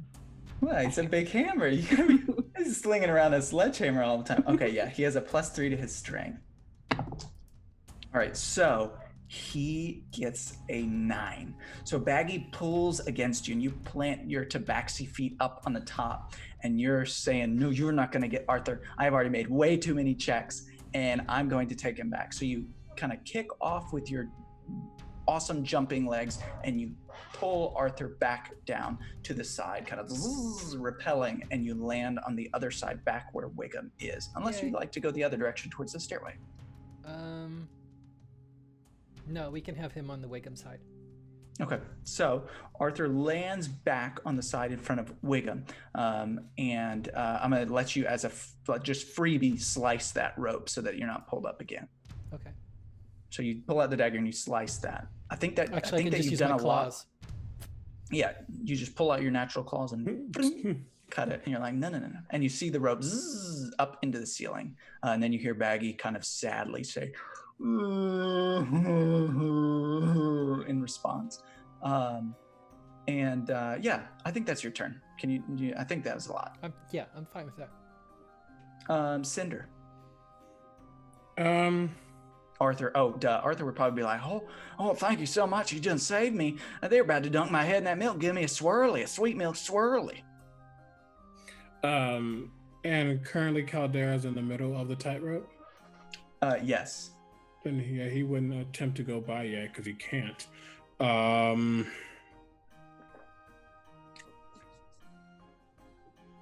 we can't see up the hole.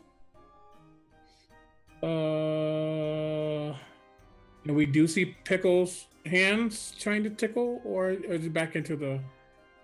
Pickle's hands came up to try to tickle Caldera, and they were shot, and they receded back into the bottom. So Pickles is effectively... Pickles has an ability that lets him hide as a bonus action, but he hasn't really surfaced. You've never seen his face yet. You've only seen his fingers. All you know is Pickles loves to tickle. And that's very much gross. Oh, I will hold my action. Ready my action to blast either something. If I see a damn clown or Pickles, it's getting blasted. Pickles has ascended past clownhood now. He's a tickle monster, which features in every one of my horror adventures in some fashion. And we don't. Okay, so if I see a clown or Tickle Me Elmo Milk Edition, then I will hit them with a Scorching Ray. You ever see that Tickle Me Elmo back like 10 years ago that it said "Who wants to try," except it accidentally sounded like "Who wants to die," and it was like, "Who wants to die?" It reminds me of that. So you've readied your action to blast. Yeah, because I can't move right now. I'm not gonna get on this tightrope and struggle and fail. Okay. Yeah, that sounds good. So then we go to Cinder. So Dreer, Callie, Cinder, Caldera. It is. Oh, and then Akil. Oh no, never mind. Akil is after. So Caldera will make her way across the rest of the tightrope. She's gonna trip on the tightrope. Okay, so as you leave this area, you are effectively leaving the tickle monster's reach, and you see those tickling fingers come back up, and they just barely grace you.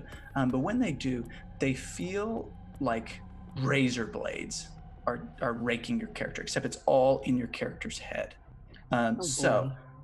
You take... My action would... You will fire. I'll have you fire at it. Yes. Because you did say that. So you take psychic damage equal to just 5. Okay.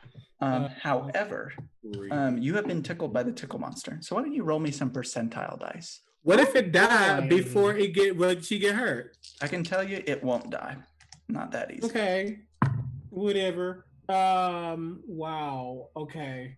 The lowest roll is a 15. 15, 17, and 19. Okay, deal. I rolled a 77. Rolled a 77. So your character now has a 24-hour tickling feature. So your character will giggle at inappropriate moments. So in moments of dread, moments of sadness, moments of fear, your character will giggle from now on. So Caldera is me. Great. Perfect. But other than that, you make your way across the tightrope and plant your feet firmly on solid ground, probably let out like a little laugh at the end. Yep, just like that. What do you do? Oh, no, let's handle Cinder's scorching rays. So Cinder, you see these fingers come up and tickle, and you fire these scorching rays. And you said that those 3 numbers were 15, 17, and 19. Mm-hmm. All 3 of those hit. Go ahead and roll your 66 damage plus your... Get some. I don't add anything to it. Yes. It's just wait. Wow, those are shoot. Okay, that's better. Wait, math. So 17. 17 damage. So you hit... When you hit the milk clown... the tickle monster with this damage, you see this long kind of horse-like face kind of come to the top of the bubbles. It's like a 3-foot long face and going all along the line, kind of like a crocodile, but with human teeth and that gums that take up most of this area is this freaky tickle monster. It's kind of like those things from Beetlejuice, except with human teeth, way more than there should be. And Pickle's green hair just flays out and spreads on top of the milk like seaweed. And then so you can just see that and the fingers. And it says, I think you got me there. Oh, now it's time for me to get you. And Caldera, what do you do with your turn? Can I see Pickles? Yes, Pickles has come to the surface. They think it's funny and they would like to battle. I'll throw a javelin at No. Ooh, how far away is he? Are they? Probably too far for melee range because they were at the middle of the tightrope. So okay, 10... is it more than 50? Is it more than 15 feet? No, you could go 15 feet. Cool. I need Pickles to make me a dexterity save. Pickles says, "Oh, dex save. Well, I'm a little quick on my feet, especially here in this milky goodness." So they make their dex save, and he says, "Oh, guess I'm not very dexterous today. I failed. I can tell you, I failed." So, as the scorching ray is coming from one side of the tightrope, Caldera will sheath her glaive for a second, and she will burning hands. That's awesome. For 8. Uh-oh. It's LaTia's standard. It was 8 damage? 8 fire damage? Freeze up. Yes, 8 fire damage. All right. Yep. So you hit Tickles, and Tickles says, "Oh my goodness, that burned me quite good. It was no coincidence that we were to meet here." And it is now the Tickle monster's turn. So the Tickle monster in response kind of swims, and you can see these long like tentacles on the other side of its body moving below the surface as it kind of goes closer to the group, and you see these 15-foot long fingers, one of which Wiggum has blasted the skin off of, extend over the ledge and go for the group that is on Arthur's side and attempt to tickle you. How many people are standing over there? And then I'll get you, Wiggum. I see Wiggum is standing over there. Who else? This is on the far side? Yes, the side opposite. Okay, that's right. Okay. No, I'm not yet. I haven't gone. Not yet. Okay. I think I'm the only one on the other side. Yeah, everybody else is on one Your side. Yeah. That makes sense. Wiggum, you had something to say. No, I'm on that side. Oh, okay. So Tickles extends his tickling fingers towards you all. I'm going to roll a d4 to see who he goes for. So I got a 4 and a 3. So 4 and 3 on my screen is Wiggum and Izzy. So Wiggum and Izzy, what are your ACs? My AC is 14. 14. Okay, so I have 14 for hang on. I know there's one that's a reaction. I can't use the clown shoes, the banana peel to make this fall prone, right? As it tries to attack, because it's in water or milk. I think that's on your turn, right? You can do that. No, it's a reaction. To do the banana. I think so. One of these is a reaction. Yeah, the banana peel's the reaction. Swimming in milk. Can you go prone in milk? That's what I'm asking. Existential question. I would think you can't. I think by comedy rules, I want to say you can slip on a banana peel anywhere.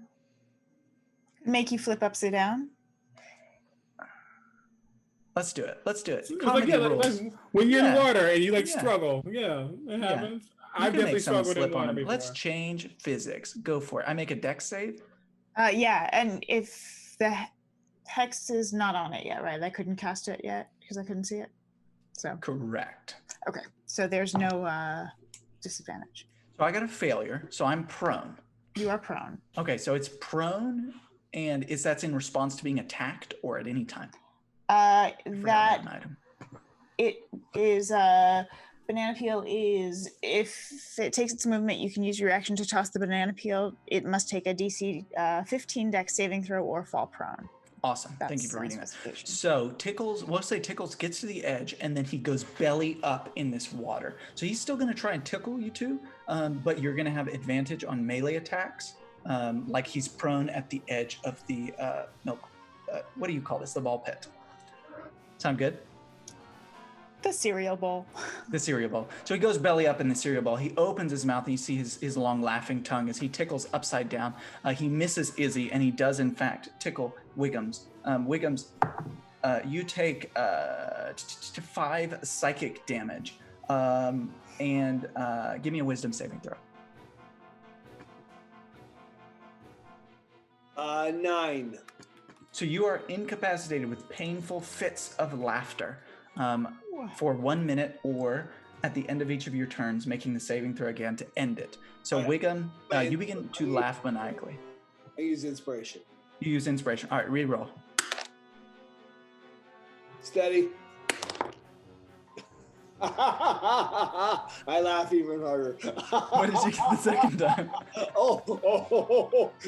It's so delicious. So Wiggum's laughter fills the whole chamber as you see him get tickled by this tickle monster, and you take that psychic damage. So now 2 after that is Mikaela. Mikaela, then Wiggum.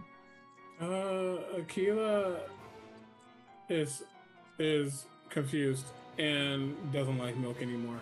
And will fly. Did I like it before? Maybe. Mikaela will. Can't really do anything that's useful right now. That's okay. We can go to Wiggum if you're ready. If you want to take and go to the end of the initiative and think about it. I mean, she'll just kind of float around and basically help. Who? Okay, Wiggum's next. Mikaela. Calliope's at the top, correct? Mhm. Caldera's at the side. He's going to go over and help Caldera. So if they take a melee attack against the pickles, they will have advantage. Okay. So they can attack, not a melee attack. Aquila goes and flies next to Caldera, landing on your shoulder, being ready to help. Wiggum, I'm going to let you make this save before to end this laughter, because you are a sport and you've been so into the milk that I've appreciated it. You are muted, so keep that in mind. It's a natural one. So what I'm going to do is in this moment, I'm going to sacrifice myself in the milk. And I'm going to jump into the milk. I'm going to pull out. I'm going to jump into the milk. And I'm going to say, get across the tightrope, you fools. And I'll try to distract this milk monster as I lap up as much as I can, because nobody's watching and they think I'm doing something heroic. Can I just get real quick? We're being raided. Thank you so much, Blazing as your crow, for coming in. Thank you. Oh, hey. Oh my gosh, hi everyone. Milk raid, sweet We're being milk. raided. For everybody drinking, take 3 sweet milk swigs. Ooh. 3 swigs of sweet I milk. got water. Yes. Yeah. Thank you, the raid. So Wiggum, you hold your belly I as have you. no idea what just happened. A raid is like a bunch of people crashing our party, as far as I understand, like in a good way, though. And Like they finished their channel, they sent a bunch of people. They have 91 friends who came on over to us. Oh, Hello, come hang out. friends. We're playing a drinking game called Sweet Milk. So you we're actually playing an amazing adventure that Justice wrote that's on the DMs Guild, and it's a fantastic carnival milk-themed horror. So and gross. we're really happy you're here. So Wiggum, you grab your stomach and you begin to guffaw and bray, and you stumble towards the edge of this area, looking at this horse-like mouth tickle monster. You see its tentacles floating to the surface, and you turn back and you let out a tear, and they're not sure if the tear is from your laughter or as you sacrifice, and you lean back and dive into the milk, yelling for them to save themselves as you like probably have like a straw. Pickles will probably hand you a straw. It's so delicious. As I drink the milk, I try to look like I'm sinking my rapier into this creature, but in sooth, I just lap it up as much as I can. So Wiggum gives you all this opportunity to run to the top floor, essentially. So we can move the rest of the party there as we are closing in on our last 5 minutes. Wiggum laughs, and you hear his laughter fading underneath the thick, viscous milk, just disappearing. Blah, blah, blah, blah, blah, blah, blah, as you slowly begin to become a milk clown yourself. Oh, no. Your hair changing color. It's basically the Killing Joke, but like the Killing Milk. The milking joke. The milking joke. The milking joke. It's utterly fantastic. So you all come up onto this top floor, and you see Baggy dangling this milk bottle of Brogberry. And he says something in deep speech that you don't recognize. And out of his bag, you see this almost looking like a slithering tracker, this milky, weird, veiny looking sort of trying to take on a humanoid form. And you see a small mustache on the edge of this slithering tracker, this pink milk blob. And it says, "Are you looking for this?" And you recognize the milkman in his purest form, the milk lord. His oozy goodness is poking out of the bag, and he says, "Are you looking for the Brogberry?" And you see that Baggy is about to drop it into the center of this hole, unless you can act. I send Dreer straight for it to grab it. Yeah, and Akila's helping. Akila, big old, Owl's got big ass wings. Sorry, big old wings. So just making sure it's like nothing falls underneath. So why don't we enter what, are you all familiar with a skill check? The 3 successes, you describe the skill you want to use or how you're going to attempt it, and we'll go for the fastest, or the higher between 3 successes or 3 failures. Okay. All right, Yeah, which let's do check it. would you like to use? How would you like to reach for this sweet milk? So Dreer wanted to go forward. So what would that be? So Acrobatics is this using? Dreer's? Are we using Dreer's skills or my skills? Whichever you prefer.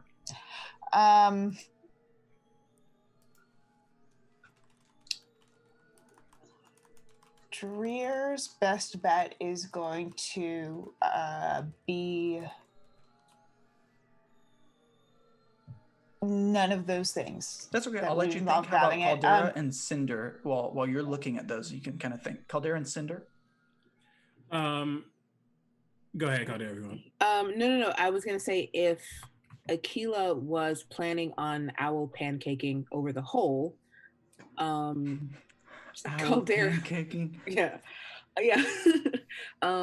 Caldera was going to throw a javelin at Baggy to try and get him to, or the milkman to try and get him to drop the milk. Okay. I like it. So we'll say, we'll make yours an attack roll. Okay. Cinder. Yeah, and Cinder's blah blah blah blah. Aquila rushes over to the hole. And What check would you like to make for that?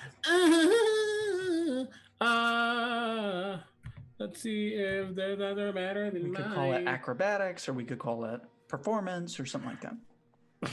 Your best pancake impression? My best pancake impression right now would just be straight up acrobatics.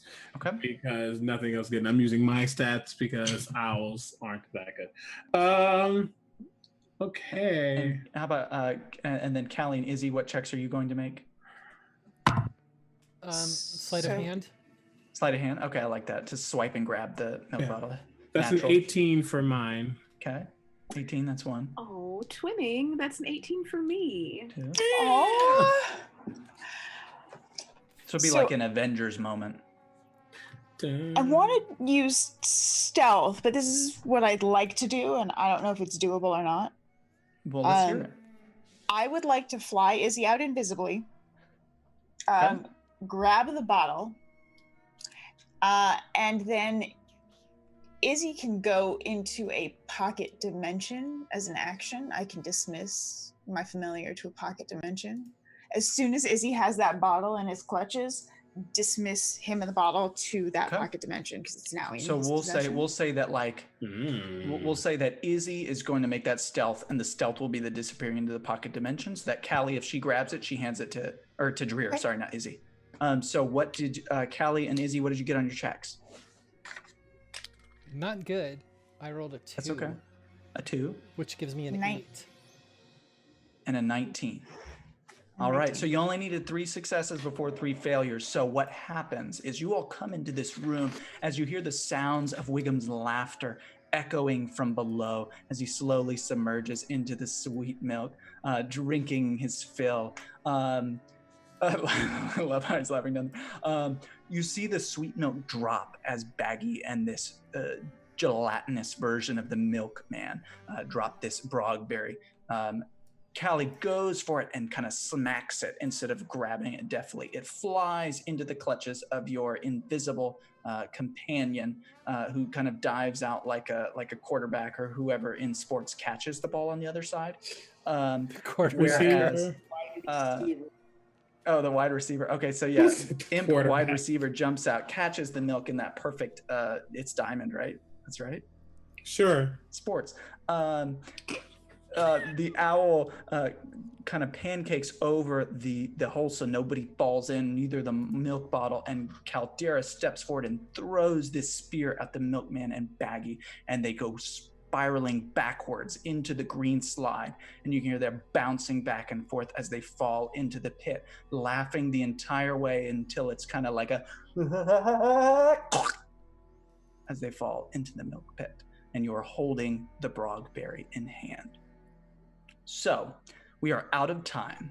So we'll narrate the ending of this story, which is you all return back to Amazing Alchemy, and you see Harrietta is almost ready. She plugs in the brogberry and within minutes synthesizes a harmless mist that comes out in the form of a cure, where it's kind of just misting out the back of Amazing Alchemy. She takes her Amazing Alchemy cart and parades it through the carnival, parking at last in the big top where you guys had sealed off all of those milk thralls, curing everyone except Squeaks, who I guess died. But anyway, and let's be honest, Pickles is incurable at this point, so we just finished Pickles off. Wiggum crawls out of the milk pit, which is now a harmless water, finally in front of Harrietta and the rest of the group. Wiggum's skin is now a milk white, but that is the only side effect. What do you all say to each other upon saving this carnival? How do you feel? Caldera turns to Cinder and says, "I'm sorry for bringing you to the circus." What does Cinder say? Did he freeze? I don't know if he's frozen or I thought it was the character. Or he's got to. I know he has to go, but yeah, he dropped. Oh, yeah. Well, you say, "I'm sorry for bringing you to the circus," and Give me just Cinder a just second. walks away. He passes out. And Callie? Well, I came here looking for a family, and I thought I was going to get one with the circus, but it looks like I kind of am stuck with you guys. And Izzy looks around and she transforms back into the kid, and she has Dreer go back into the balloon, and she says, "So, where are we heading next?" She pulls out a lollipop. Love it. So you all are paid your 50 gold pieces by Abigail, who throws in a little extra for your thanks. She thanks you for stopping Mr. Bones' big top euphoria. And when you return to the pit, you see the body of Baggy, but no sign of the pink, viscous milkman's form. Yes, Wiggum. I can't think of a better way to spend an afternoon than to walk. Hey, Cinder's back. Yay, Cinder. Then to walk with you, new friends, saving the innocents around us. What a tale this will be forevermore. And Cinder, Caldera had apologized for bringing you to the circus. How did you feel about the circus? I don't know if Cinder can hear us. Sorry, can you, yeah. Am I good? Am I You're here? good now. You're We can hear good, you. yes. Okay. We're all As we scrambled in wrap up, position. how did Cinder feel about the circus?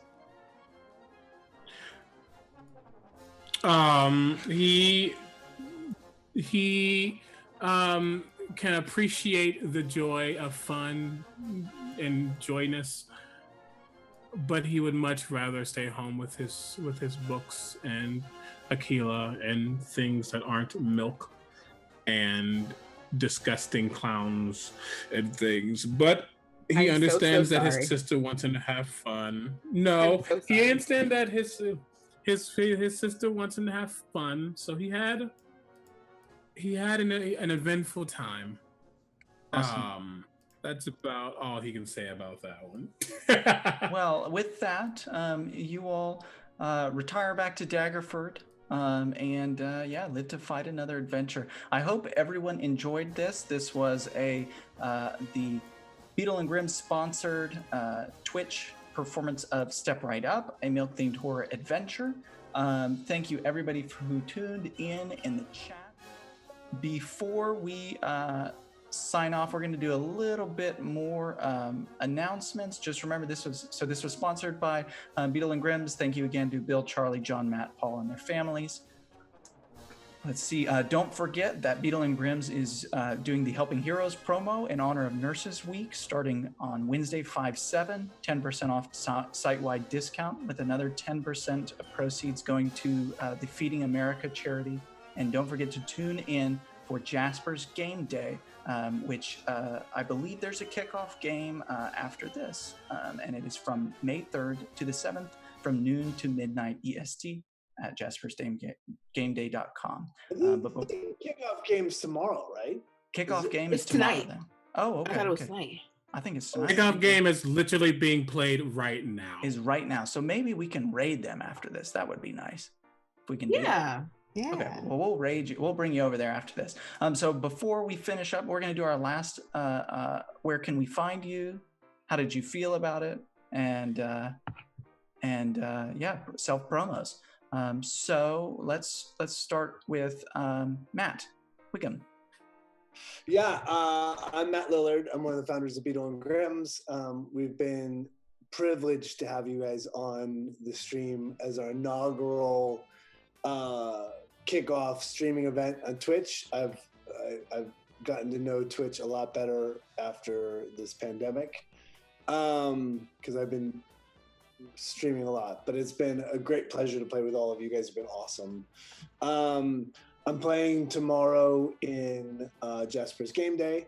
I am also on a television show called Good Girls, and the season finale for season 3 is premature, but it's because we were cut short by the pandemic, but that's on tomorrow night on NBC.